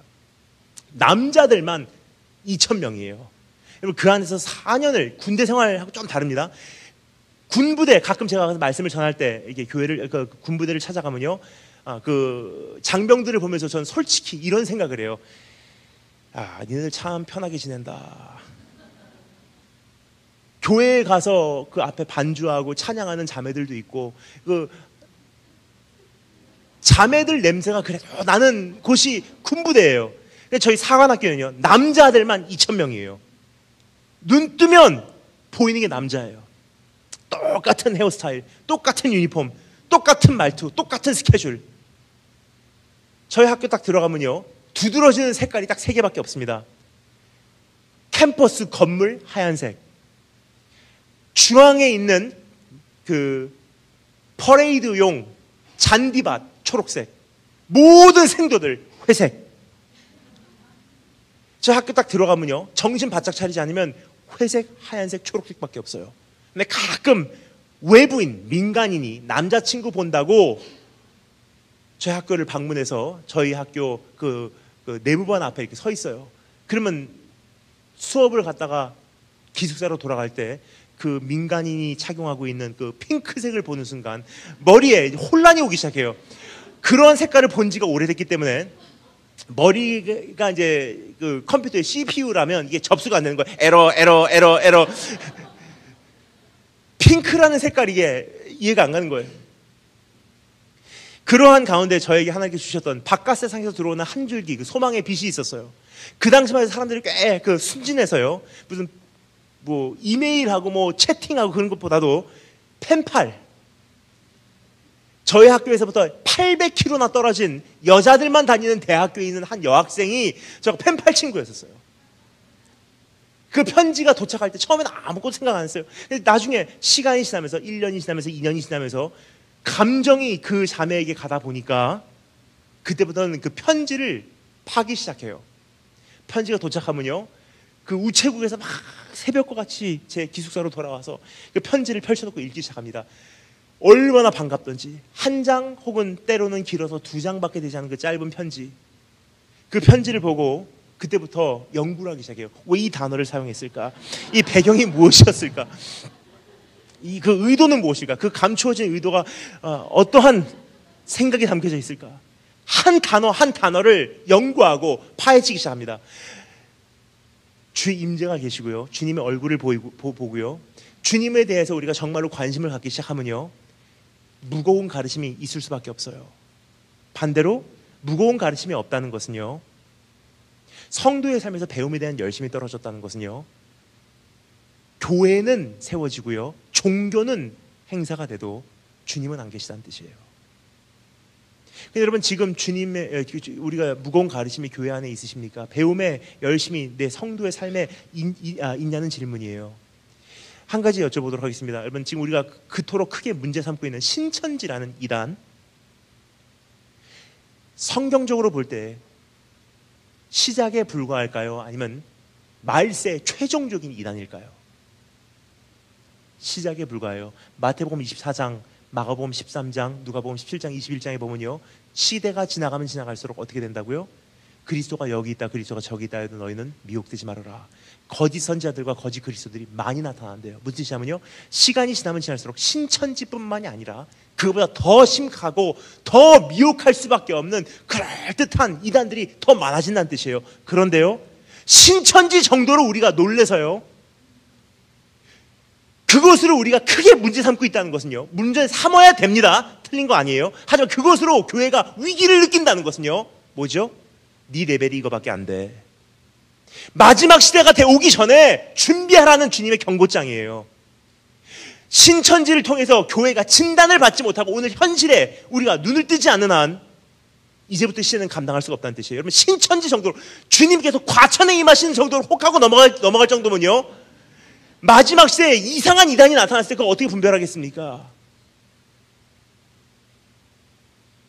여러분, 교회 안에 지금 가르침이 있다고 생각하십니까?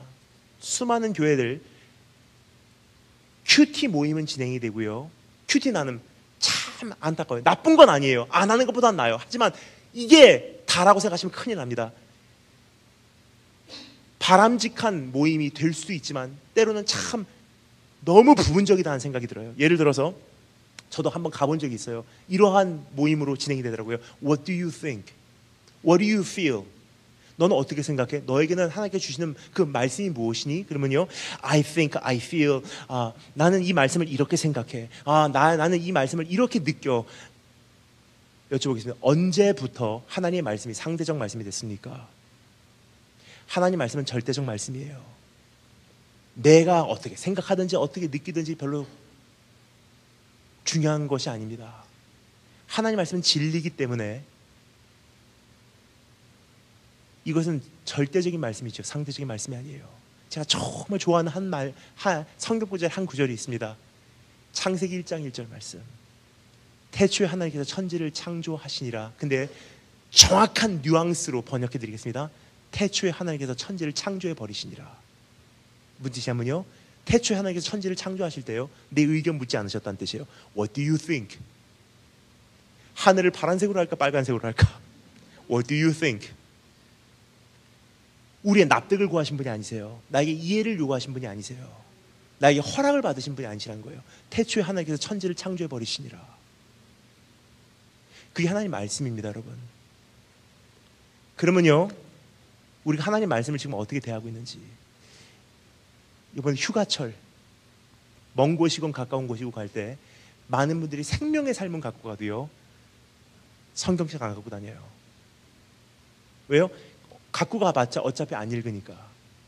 읽어봤자 못 알아들으니까. 큐티 정말 저도 하고 있고요, 정말 귀한 거예요. 하지만 큐티의 위치를 말씀드릴게요. 목발이에요, 목발. 너무나 하나님 말씀을 읽지 않는 시대에 급하게 진행되는 삶의 현실 속에서 그거라도 안 하면 말씀을 이해도 못하고 읽지도 않으니까 어떻게 해요? 걷지 못하는 사람들에게 잠시나마 일시적으로 목발을 쥐어준 것이 큐티예요. 근데 시대가 흐릅니다.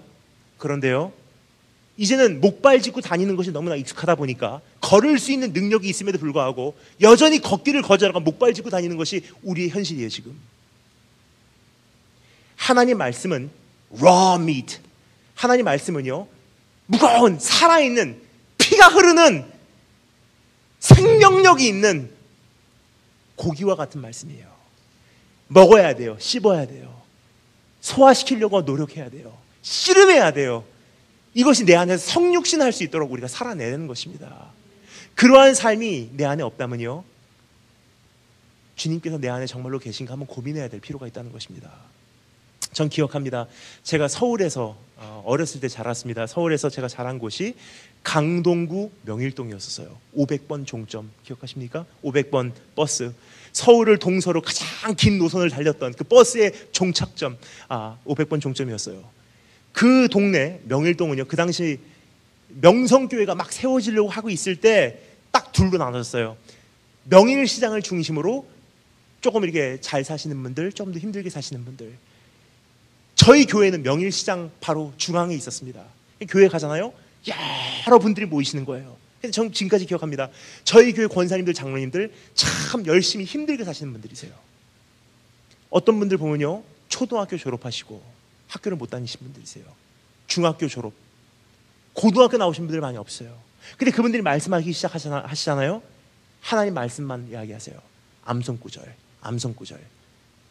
기도할 때도 계속 암송구절에서 암송구절로, 말씀에서 말씀으로. 참 기가 막힌 분들이세요.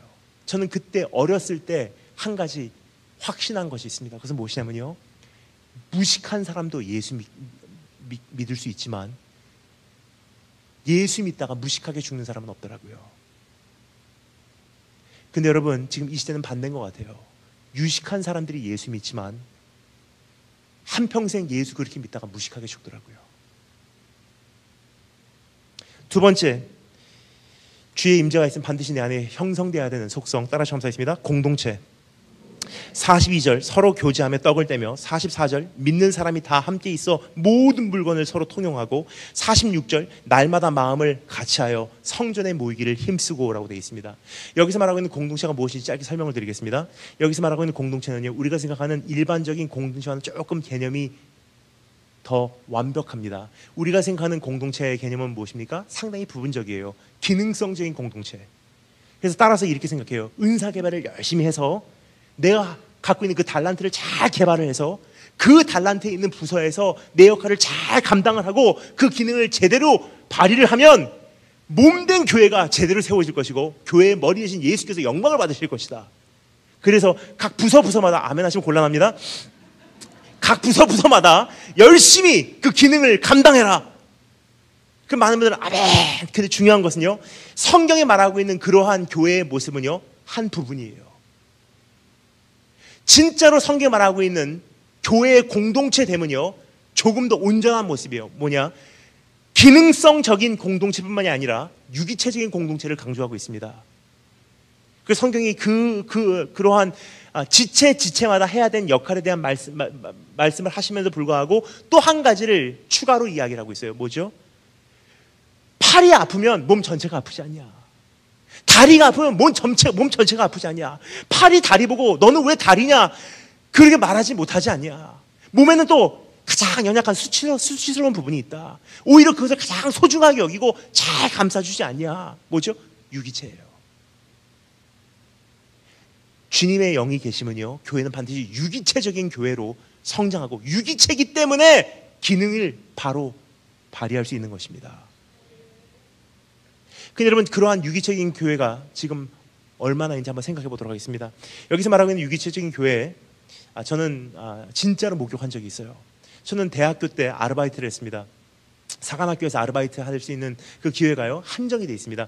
그렇죠? 다른 곳 같으면 밖에 나가서 아르바이트를 할 텐데, 사관학교 같은 경우는 캠퍼스 안에서 24시간을 보내야 되는 거로 아르바이트를 할 수 있는 그 셀렉션이 그렇게 많이 있지는 않습니다. 근데 제가 만나게 된 아르바이트, 대학교 3학년, 4학년 생도생활 하면서 2년 동안 제가 맡았던 아르바이트는 웨딩 플래너였었어요. 학교 웨딩 채플에서 결혼식을 제가 뒤에서 도와주는 역할을 하게 되었습니다.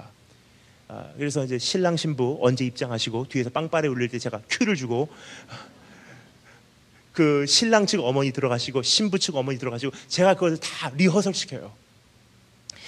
그래서 그때 쌓은 경험으로 제 여동생 결혼도 제가 그렇게 프로그램을 진행하게 되었습니다. 근데 지금까지 잊혀지지 못하는 한 가지 결혼식이 있습니다. 그 결혼식은 무엇이었냐면요, 그 뒤에서 이제 결혼식이 시작되고요. 우리나라와는 조금 달리, 우리나라는 어떻습니까? 신랑 신부 같이 입장하는 경우가 많아요. 그런데요, 그 미국 결혼식은 굉장히 엄격합니다. 아직도 이제 하객분들이 오시기도 전에 그 시간이 되면요, 다 조용히 이제 좀 잠잠하게 이제 잠잠해질만 할 때 조용히 그 주례하시는 목사님과 신랑 그리고 그 남자 들러리들이 그냥 조용히 아무런 반주도 없이 그냥 자기 자리에 와서 딱 서게 돼요. 그리고 이제 빵빠레가 울리는 순간 다 일어나서요, 뒤에 문이 탁 열리는 순간 이제 신부가 입장하는 거예요. 그러니까 주인공은 그 신부인 거예요. 그러니까 저는 다 이렇게 리허설을 이미 시켜놨기 때문에 뒤에서 문 열 때까지 신부와 함께 저는 대기하고 있습니다. 신부와 신부 측 그 아버지와 함께 전 뒤에서 대기하고 있다가 빵빠레가 울릴 때 제가 문을 열어드려요. 그 지금까지 잊지 못하는 결혼식, 뒤에서 그 신부가 얼마나 울던지 가만히 보고 있었어요. 너무 우는 거예요. 그리고 옆에 계신 그 아버지와 같은 분, 그 아가씨의 손을 꽉 안고요, 꼭 잡고요, 함께 울어요. 나중에 그 배경을 듣고서 제가 깜짝 놀랐어요. 제가 설명을 드리겠습니다. 미국에 조금 전에 제가 침례교회 침례식에 대해서 말씀드렸기 때문에 장로교로 한번 돌아가 보도록 하겠습니다. 장로교 유아 세례식, 우리나라 어떻습니까? 보통 우리가 알고 있는 유아 세례식은요, 그냥 데리고 나와서 부모님의 그 어떤 부모님과 함께 문답을 하고 성도들의 축복 안에서 성부 성자 성령으로 너에게 세례를 주노라 하고 그 어린 아이에게 우리가 세례를 주면요, 그때까지 가만히 있던 어린 아이도 세례를 주는 순간 갑자기 울어요. 그럼 성도님들은 좀 이게 어색하게 하하하하 웃으면서 자 인사하고 들어가십시오 하고 이렇게 유아 세례식이 진행이 됩니다. 그런데 제가 잊지 못하는 그 미국의 또 장로교 유아 세례식이 있습니다. 거기까지는 똑같은데 그 다음에 파트 2가 있어요. 뒤로 돌아서래요. 그리고 교회를 향해서 이제 질문을 합니다. 증인 그 어린 아이의 부모님이고 하나님이에요. 교회는 이제는 신문을 받는 그 자리에 서게 됩니다. 그리고 목사님께서 이렇게 물어보십니다. 이 아이가 오늘 하나님 앞에 바쳐지게 됩니다. 이제 교회의 지체가 됩니다. 따라서 이 교회의 지체가 된 이 아이는 교회의 책임이 되는 것입니다. 그렇게 받아들이기를 여러분 원하십니까? 하면 교회가 아멘 그래요. 따라서 이 부모님이 인간으로서 사회적으로 이 아이에 대한 책임을 다 수행하지 못할 때 이 아이는 교회의 책임이 되는 것입니다. 그러한 책임을 100% 수용하기를 여러분 약속하십니까? 하니까 교회가 아멘 그래요.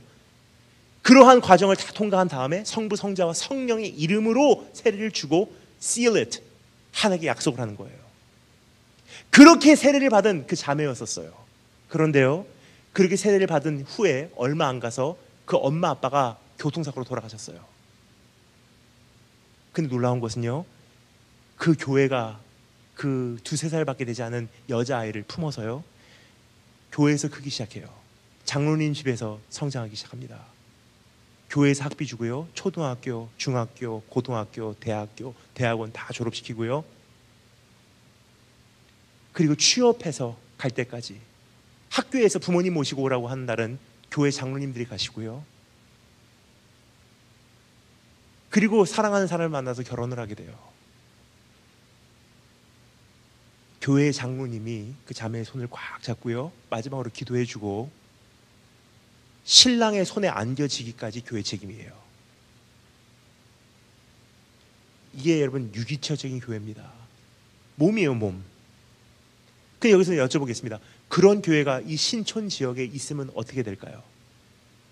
예수 믿으세요라고 말하지 않아도 사람들이 오게 돼 있어요. 그래서 오늘 이 말씀의 결론이 무엇입니까? 구원받는 자들을 주께서 날마다 더하게 하시니라. 나가서 외쳤어요? 물론 외쳐야 돼요. 알려야 되니까. 하지만 사람들로 하여금 교회에 오게 하는 것은요, 주님이시지 우리가 아니라는 거예요. 우리의 역할은 무엇입니까? 교회가 교회되는 거예요.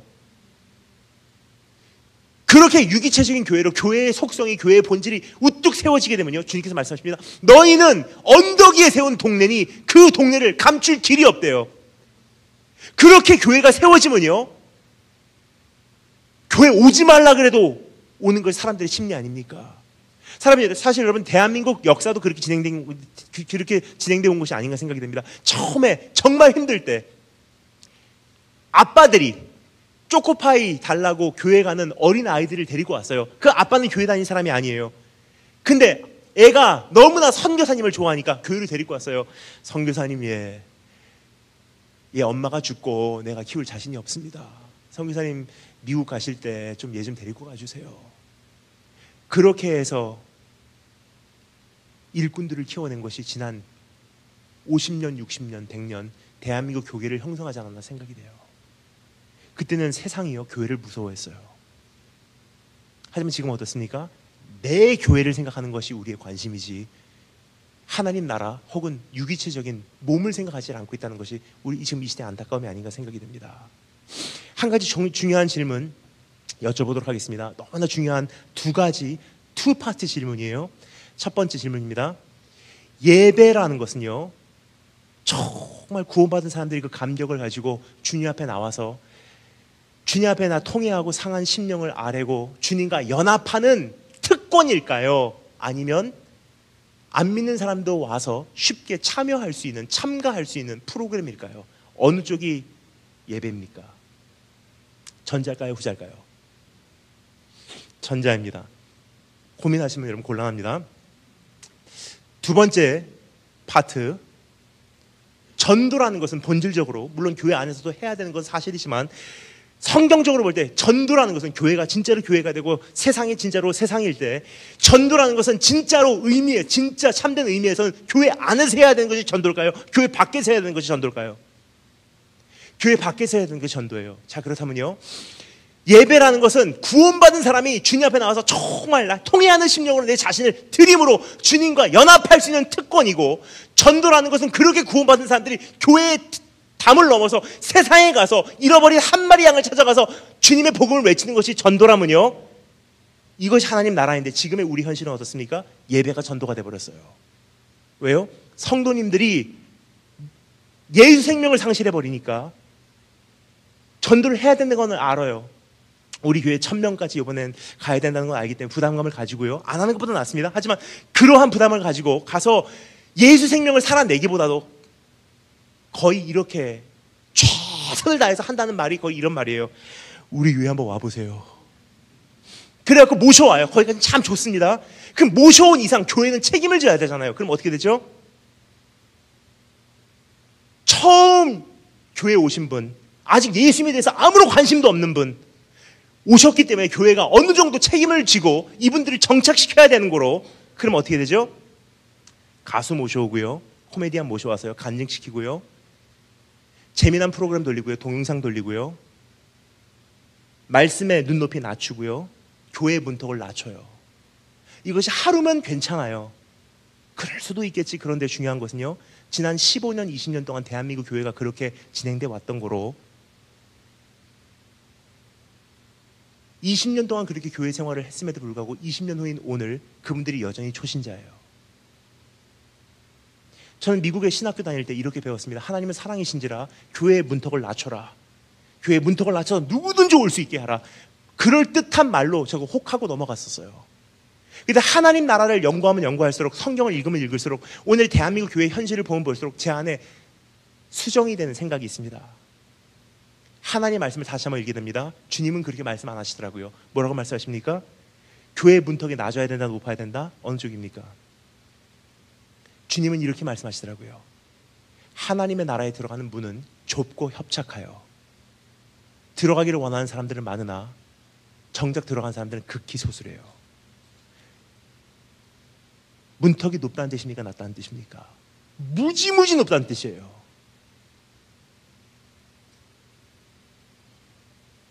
그러면요, 어떤 분들이 이렇게 질문하십니다. 그럼 목사님, 전도가 어떻게 됩니까? 전도 어떻게 되는지 이미 말씀드렸어요. 너희는 언덕에 세운 동네니. 교회는 교회로 돌아가면요, 전도가 돼버리는 거예요. 전도는 세상의 눈높이로 맞춰서 우리가 교회를 선전하는 게 전도가 아닙니다. 전도는 교회가 교회되고 성도가 성도되고 말씀이 말씀되고. 근데 참 안타까운 것은요, 지금 이 시대에 교회를 진찰할 수 있는 한 가지 방법, 주님의 임재가 계신 이곳에 세상 사람들이 와서 편안해요. 그러면 여러분, 이게 주님이 계신 곳일까요? 아니에요. 왠지 설명드리겠습니다. 주님의 임재, 거룩한 임재예요. 주님의 말씀, 거룩한 말씀이에요. 교회, 거룩한 교회, 다른 말로 성별된 교회, 성별된 말씀, 성별된 임재. 그런데 세속적인, 부정한 세상이 들어와서 교회에서 편안함을 느낀다는 것은요, 성별되지 않았다는 뜻이에요. 그럼 반대로 말씀드리겠습니다. 교회가 진짜로 성별됐다면요, 말씀이 진짜로 거룩하다면요, 오늘 이 예배가 진짜로 하나님 앞에 온전히 드려지는 거룩한, 성별된, set apart, 거룩한 예배라면요, 세상은 불편하게 돼 있어요. 이 말씀 듣고. 이 예배가 불편하게 돼 있어요. 이 분위기가 불편하게 돼 있어요. 이 교회가 불편하게 돼 있어요. 근데 이상하게 성경은 말합니다. 그럼에도 불구하고 구원받는 사람들을 날마다 주께서 더하게 하심이라. 왜요? 교회가 교회가 되니까.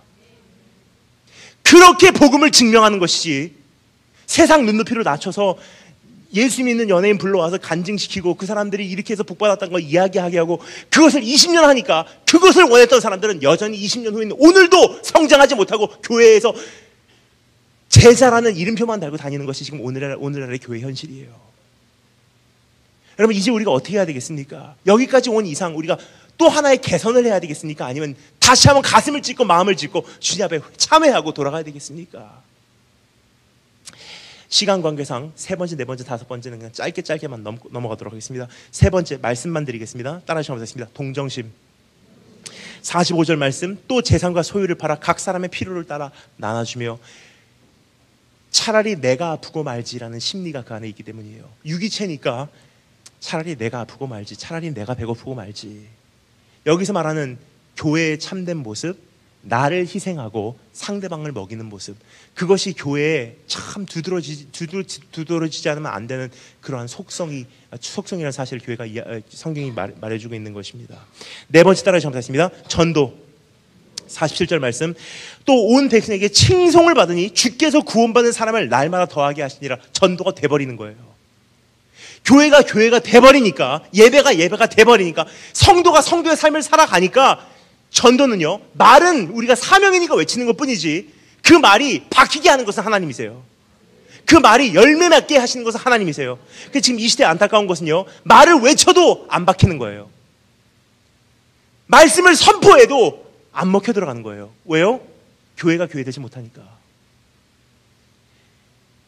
여러분, 전도라는 것은요, 교회가 교회될 때 그때야말로 비로소 이루어지는 것이 전도예요. 여기서 한 가지 걸리는 것이 있습니다. 온 백성에게 칭송을 받았대요.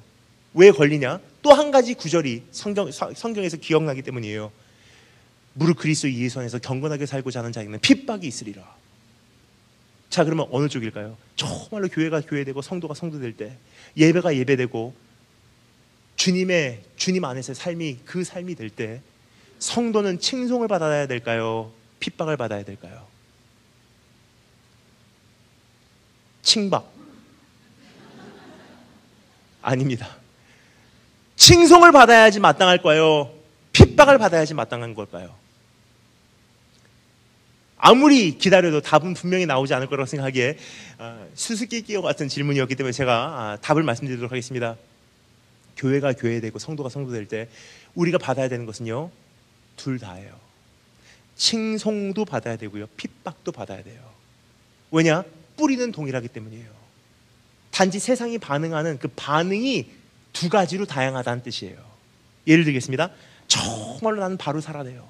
빛과 소금의 사명을 감당하고 언덕 위에 세운 동네는 감출 길이 없나. 이 교회가 교회되고 참된 공동체를 형성하고 주님의 말씀이 선포되고 하늘과 땅 갈라지는 역사가 일어나고 주님의 임재가 임하시고 교회가 진짜 교회가 되고요, 성도는 진짜로 성도로 제자로서 형성이 됩니다. 그렇게 살아내니까 세상은 첫 번째, 어떤 분들은 이렇게 반응하세요. 야, 대단합니다. 나는 그렇게 못 사는데 당신들이 그렇게 살아줘서 참 난 대단하고 생각합니다. 나는 아직 예수 믿지 못하지만 우리 자녀라도 보낼게요. 정말 참 존경이 됩니다. 뭐죠? 칭송. 하지만 반대로 어떤 분들은 똑같은 모습을 보고서 이렇게 반응하신 분들이 계세요. 내가 그렇게 못 살았는데 네가 그렇게 살아? 네가 그렇게 사니까 우리마저도 나쁘게 보이잖아. 너 그렇게 살지 마! 뭐죠? 핍박. 결론은 무엇입니까? 나는 똑같이 살아냈어요. 근데 반응은 칭송으로 반응될 수 있고 핍박으로도 반응될 수 있다는 거예요.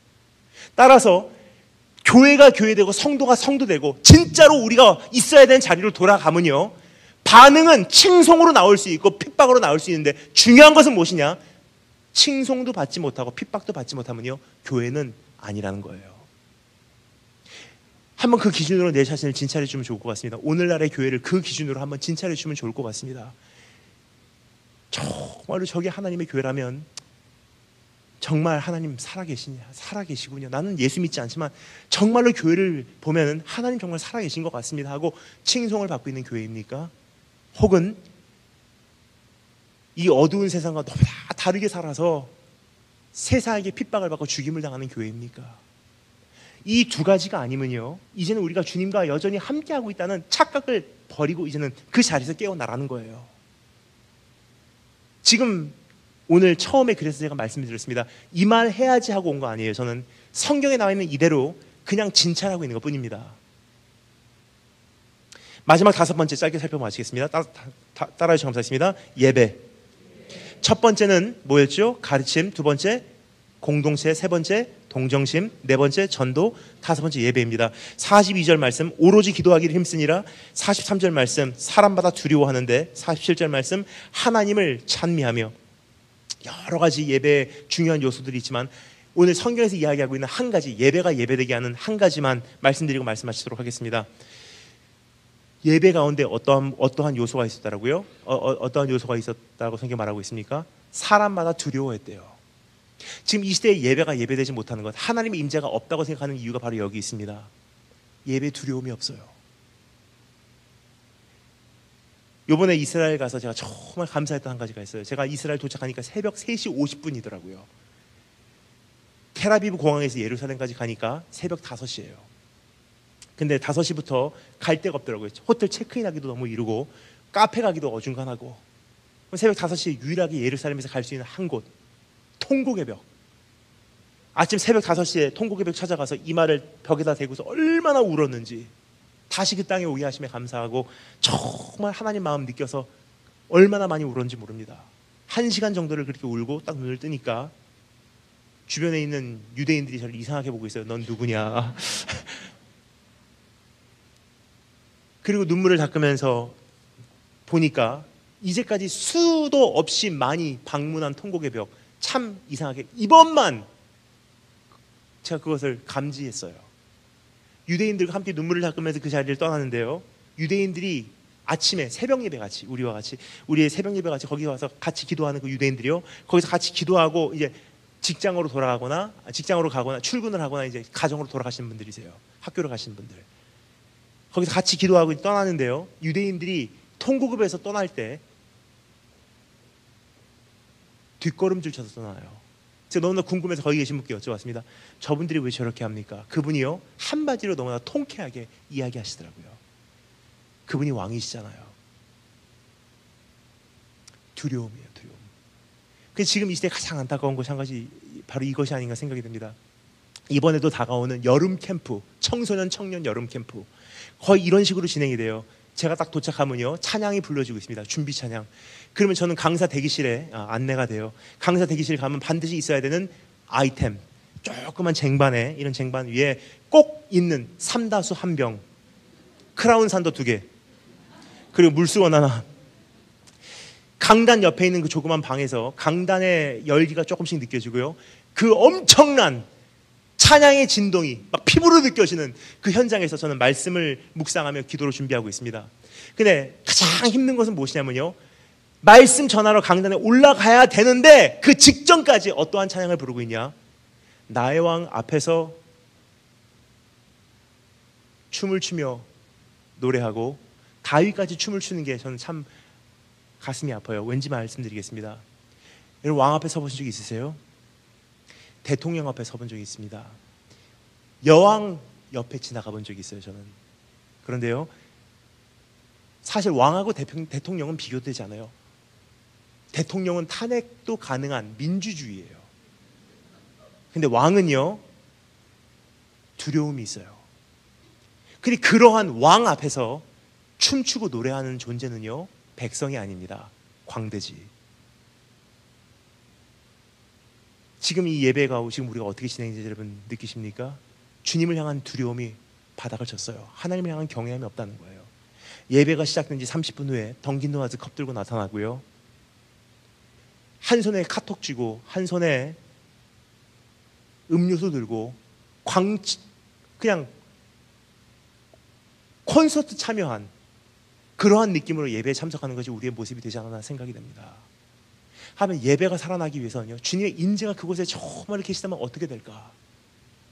초대교회의 모습 기억하십니까? prostration, 하나님의 임재 앞에 그냥 엎드려졌대요. 오늘 그 기준으로 내 자신을 진찰해 볼 때 주님의 임재가 정말로 계실 거라고 생각하십니까? 5가지 살펴보았습니다. 이 5가지는요, 나를 진단하기 위한 것, 그리고 내가 돌아가야 될 자리를 알려주기 위한 것. 복음을 증명한다는 것은 여러분 뜬구름을 잡는 어떠한 막연한 현실이 아닙니다. 이건 실제적인 삶으로 내 안에 성육신이 돼야 될 현실이에요. 오늘 그러한 교회로, 오늘 그러한 성도들이 일어나기를 주님으로 축원합니다. 다 같이 기도하겠습니다. 첫 번째 기도할 때 우리 이렇게 기도했으면 좋겠습니다. 하나님, 우리 너무 멀리 왔습니다. 교회에 가면은 쓰고 있고 성도의 이름표는 달고 있지만 그 본질이 내 안에 있었는지, 그리고 속성이 내 안에 형성이 돼 있었는지, 하나님의 엄격하신 기준 앞에 비추어 볼 때 한 사람의 종교인으로 난 살아내진 않았는지, 복음을 흉내내려고 하고 있었진 않았는지, 하나님 앞에 오늘 다시 한번 벌거벗은 모습으로 서게 되었음을 보고를 드립니다. 하지만 하나님, 오늘 그냥 와다 그냥 가지 않게 하시고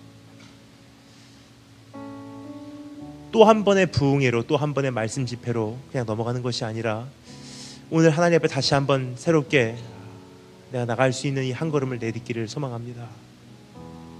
하나님, 이제 주님 만나러 가겠습니다. 주의 임재가 그립습니다. 주의 얼굴이 그립습니다. 주의 영광이 있었던 그때가 그립습니다.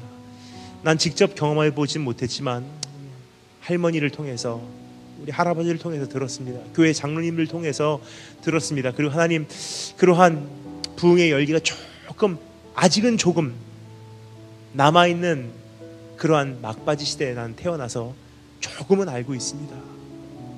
그리고 하나님, 내 마음 깊은 곳에서 내 양심이 나에게 호소하고 있습니다. 이게 다가 아닐 텐데, 뭔가가 더 있을 텐데. 그래서 오늘 하나님 앞에 결단을 합니다. 하나님, 나 이대로 끝나지 않습니다. 주님 만나러 가야 되겠습니다. 하나님, 부흥을 이제는 원치 않습니다. 성공도 원치 않습니다.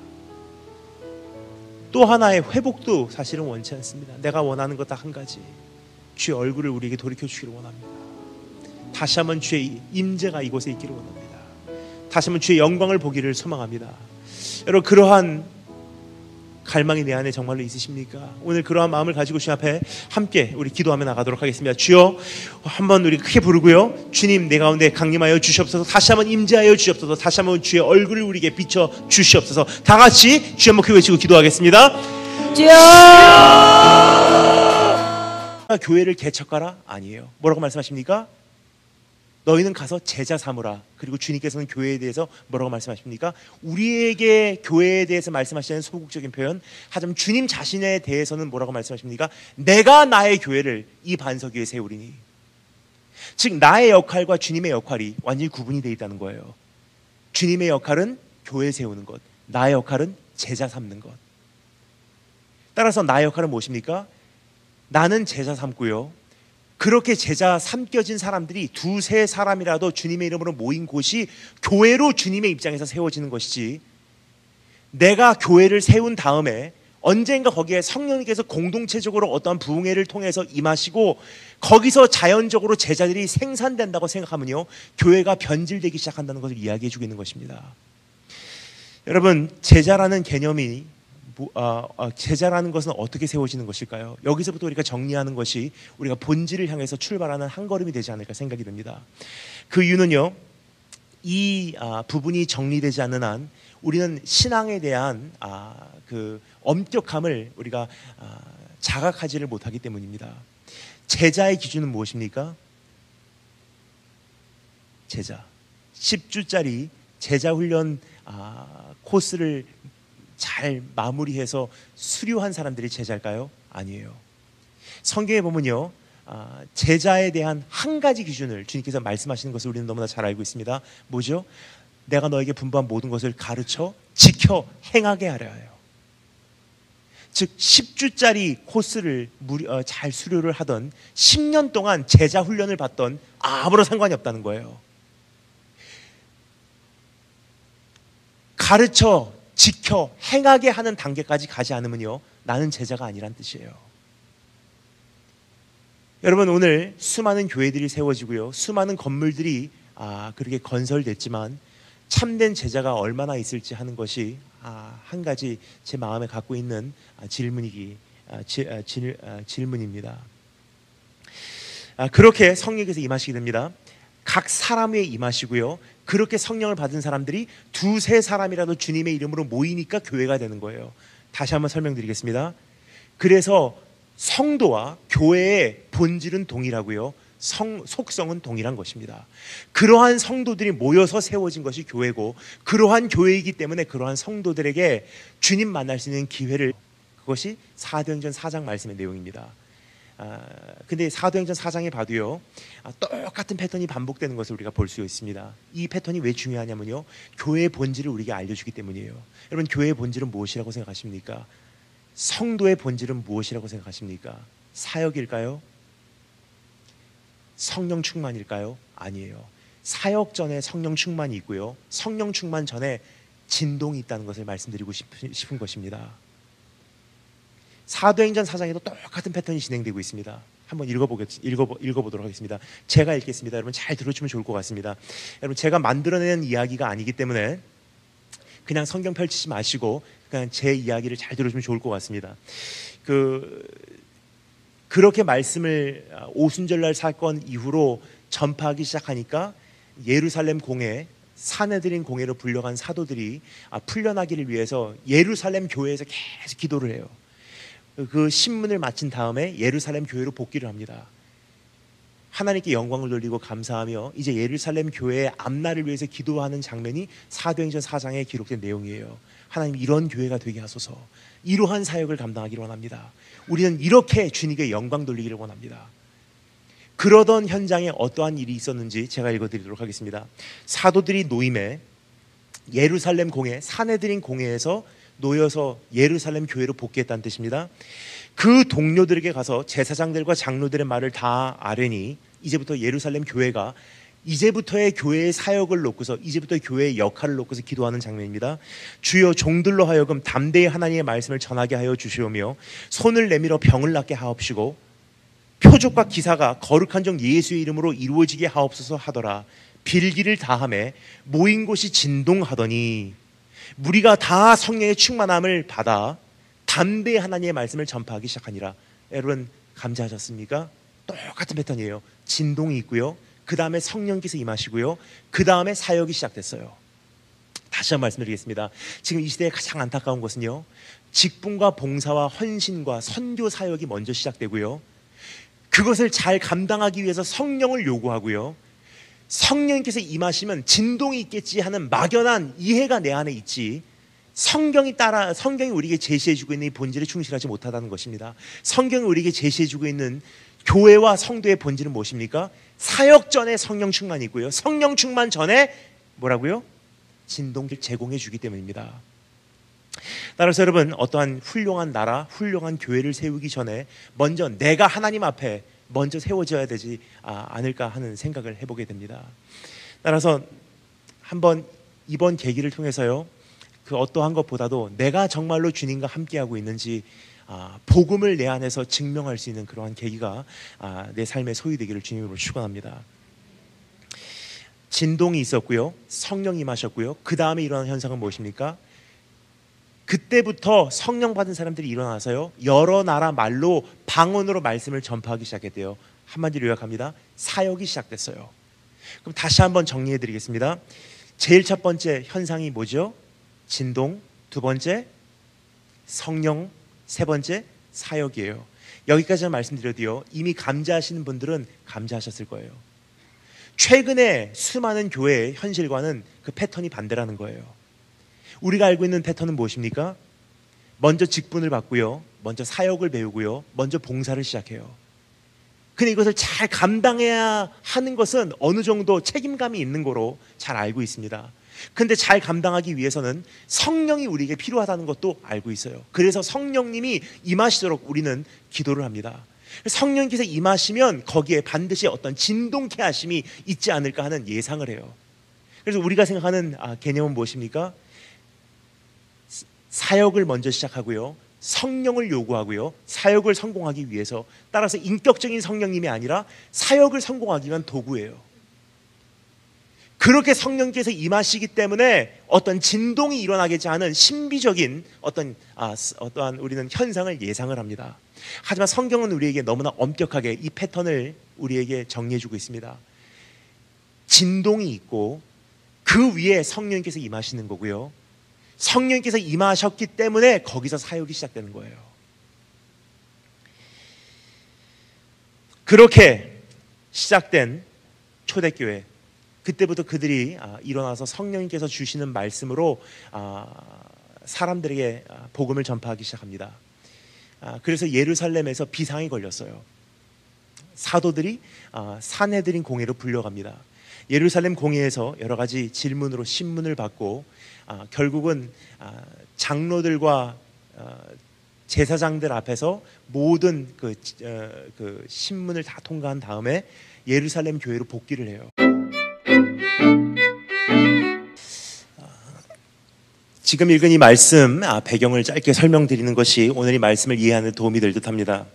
주님께서 승천하시기 직전에 그들에게 보혜사 성령님을 소개하시고 그들에게 그 성령님을 보내주시겠다고 약속을 하시죠. 그들은 주님께서 허락하신 그 날이 임하기까지 예루살렘을 떠나지 않고 성령님을 향해서 사모하는 마음으로 기도하며 기다리게 됩니다. 하나님께서 정하신 날이 임함에 그들에게 성령이 임하시는 오순절날 사건을 우리가 너무나 잘 알고 있을 것입니다. 하지만 우리가 너무나 잘 아는 것이 때로는 장애물이 된다고 생각을 합니다. 너무나 쉽게 가볍게 읽고 지나가는 경우가 있기 때문입니다. 하지만 그날 어떠한 사건이 있었는지 성령님께서 임하시는 날 있었던 그 사건에 대한 정확한 기록을요, 제가 중요한 부분을 액센트를 넣어서 다시 한번 읽어드리도록 하겠습니다. 여러분께서 한번 그 어떠한 부분을 제가 강조하는지를 직접 한번 들으시고 감지해 주시면 좋을 것 같습니다. 제가 읽어드리겠습니다. 사도행전 2장 말씀, 오늘 이 본문 말씀에 바로 직전에 일어났었던 사건에 대한 기록입니다. 읽어드리겠습니다. 오순절 날이 이미 이름에 그들이 다 같이 한 곳에 모였더니 호련히 하늘로부터 급하고 강한 바람 소리가 있어 그들이 앉은 온 집에 가득하며 마치 불의 혀처럼 갈라지는 것들이 그들에게 보여 각 사람 위에 하나씩 임하여 있더니 그들이 다 성령의 충만함을 받고 성령이 말하게 하심을 따라 다른 언어들로 말하기를 시작하니라. 여기 보면요, 한 가지 즉각적으로 우리가 감지할 수 있는 그 현실이 있습니다. 그것은 무엇이냐면요, 성령님께서 임하실 때 한 가지 패턴이 있었다는 것입니다. 그것은 무엇인고 하니 성경이 기록합니다. 강하고 급한 바람 소리가 있었대요. 지금 저는 한국에 들어오면 제가 묵고 있는 숙소를 인천 송도에 두고 있습니다. 여러분 송도 가보신 분 있으십니까? 송도에 살고 있는 주민들은요, 송도를 송도라고 부르지 않고 다른 별명으로 부르고 있습니다. 송베리아. 바람이 너무나 강하고 그 수도권에 있는 그 어떠한 지역보다도 많이 춥기 때문에 송도라고 부르지 않고요, 송베리아라고 부르고 있습니다. 그리고 송도에 그 지금 지어진 그 건물들은요, 고층 빌딩들이 상당히 많습니다. 따라서 바람 소리가 심할 때 어떠한 현상이 나타나는지 제일 피부로 많이 느끼고 살고 있는 사람들이 바로 송도에 살고 있는 주민들이 아닌가 생각이 됩니다. 바람이 심한 그런 날은요, 그냥 바람 소리가 심한 것으로 끝나지 않습니다. 건물이 지진이 일어난 것과 같이 이렇게 요동하는 것을 저희들은 경험하고 있습니다. 오늘 성경 말씀이 여기서 이렇게 기록하고 있습니다. 성령님께서 임하시는 그날 즉각적으로 일어난 첫 번째 현실은 무엇이냐면요, There was a sound of violent wind. 폭력적이고 파괴적인 강력한 바람의 소리가 있었대요. 그것은요, 바람의 소리를 이야기하고 있는 것이 아니라 한 가지 현실을 우리에게 스케치해주고 있는 것입니다. 그들이 모여있는 그 장소가요, 요동하고 흔들리기 시작했다는 것을 이야기해주고 있는 것입니다. 진동하기 시작했다, 지진이 일어났다는 것을 이야기해주고 있는 것입니다. 그 다음에 잇따라 이어지는 한 가지 현실이 있습니다. 그러한 진동이 있은 후에 성령이 임하시는데요, 어떻게 임하십니까? 성경이 기록합니다. 갈라지는 혀와 같은 그러한 형태로 불로써 한 사람 한 사람 위에 주님께서 내려앉으셨대요. 그것은 무엇을 의미하는지 잠시 정리해 보도록 하겠습니다. 우리가 보통 알고 있는 성령님은요, 공동체적으로 임하시는 성령님. 하지만 성령님께서 처음에 이 땅에 임하실 때 어떻게 임하셨다고 성경이 기록하고 있습니까? 불의 혀처럼 갈라지는 것들이 그들에게 보여 각 사람 위에 하나씩 임하여 있더니라고 성경 기록하고 있습니다. 무엇이냐면요, 성령은 공동체적으로 받는 분이 아니라는 거예요. 개인적으로 받는 분, 인격적으로 접하는 분이세요. 즉 성도 한 사람 한 사람이 성령 받고요, 그렇게 성령 받은 사람들이 두세 사람이라도 주님의 이름으로 모인 곳이 교회가 되는 것이지, 교회가 세워진 다음에 성령님께서 임하시고 제자로 양성되는 것이 아니라는 것입니다. 지금 우리가 갖고 있는 일반적인 어떠한 상식과 조금 다르지 않나 생각이 됩니다. 우리가 갖고 있는 생각은 무엇입니까? 교회를 세우면 프로그램을 통해서 제자가 대량 생산되는 줄을 알고 있는 그런 안타까운 세대가 되지 않나 생각이 됩니다. 하지만 성경에 보면 주님께서 우리에게 뭐라고 말씀하셨죠? 너희는 가서 교회를 세우라? 아니에요.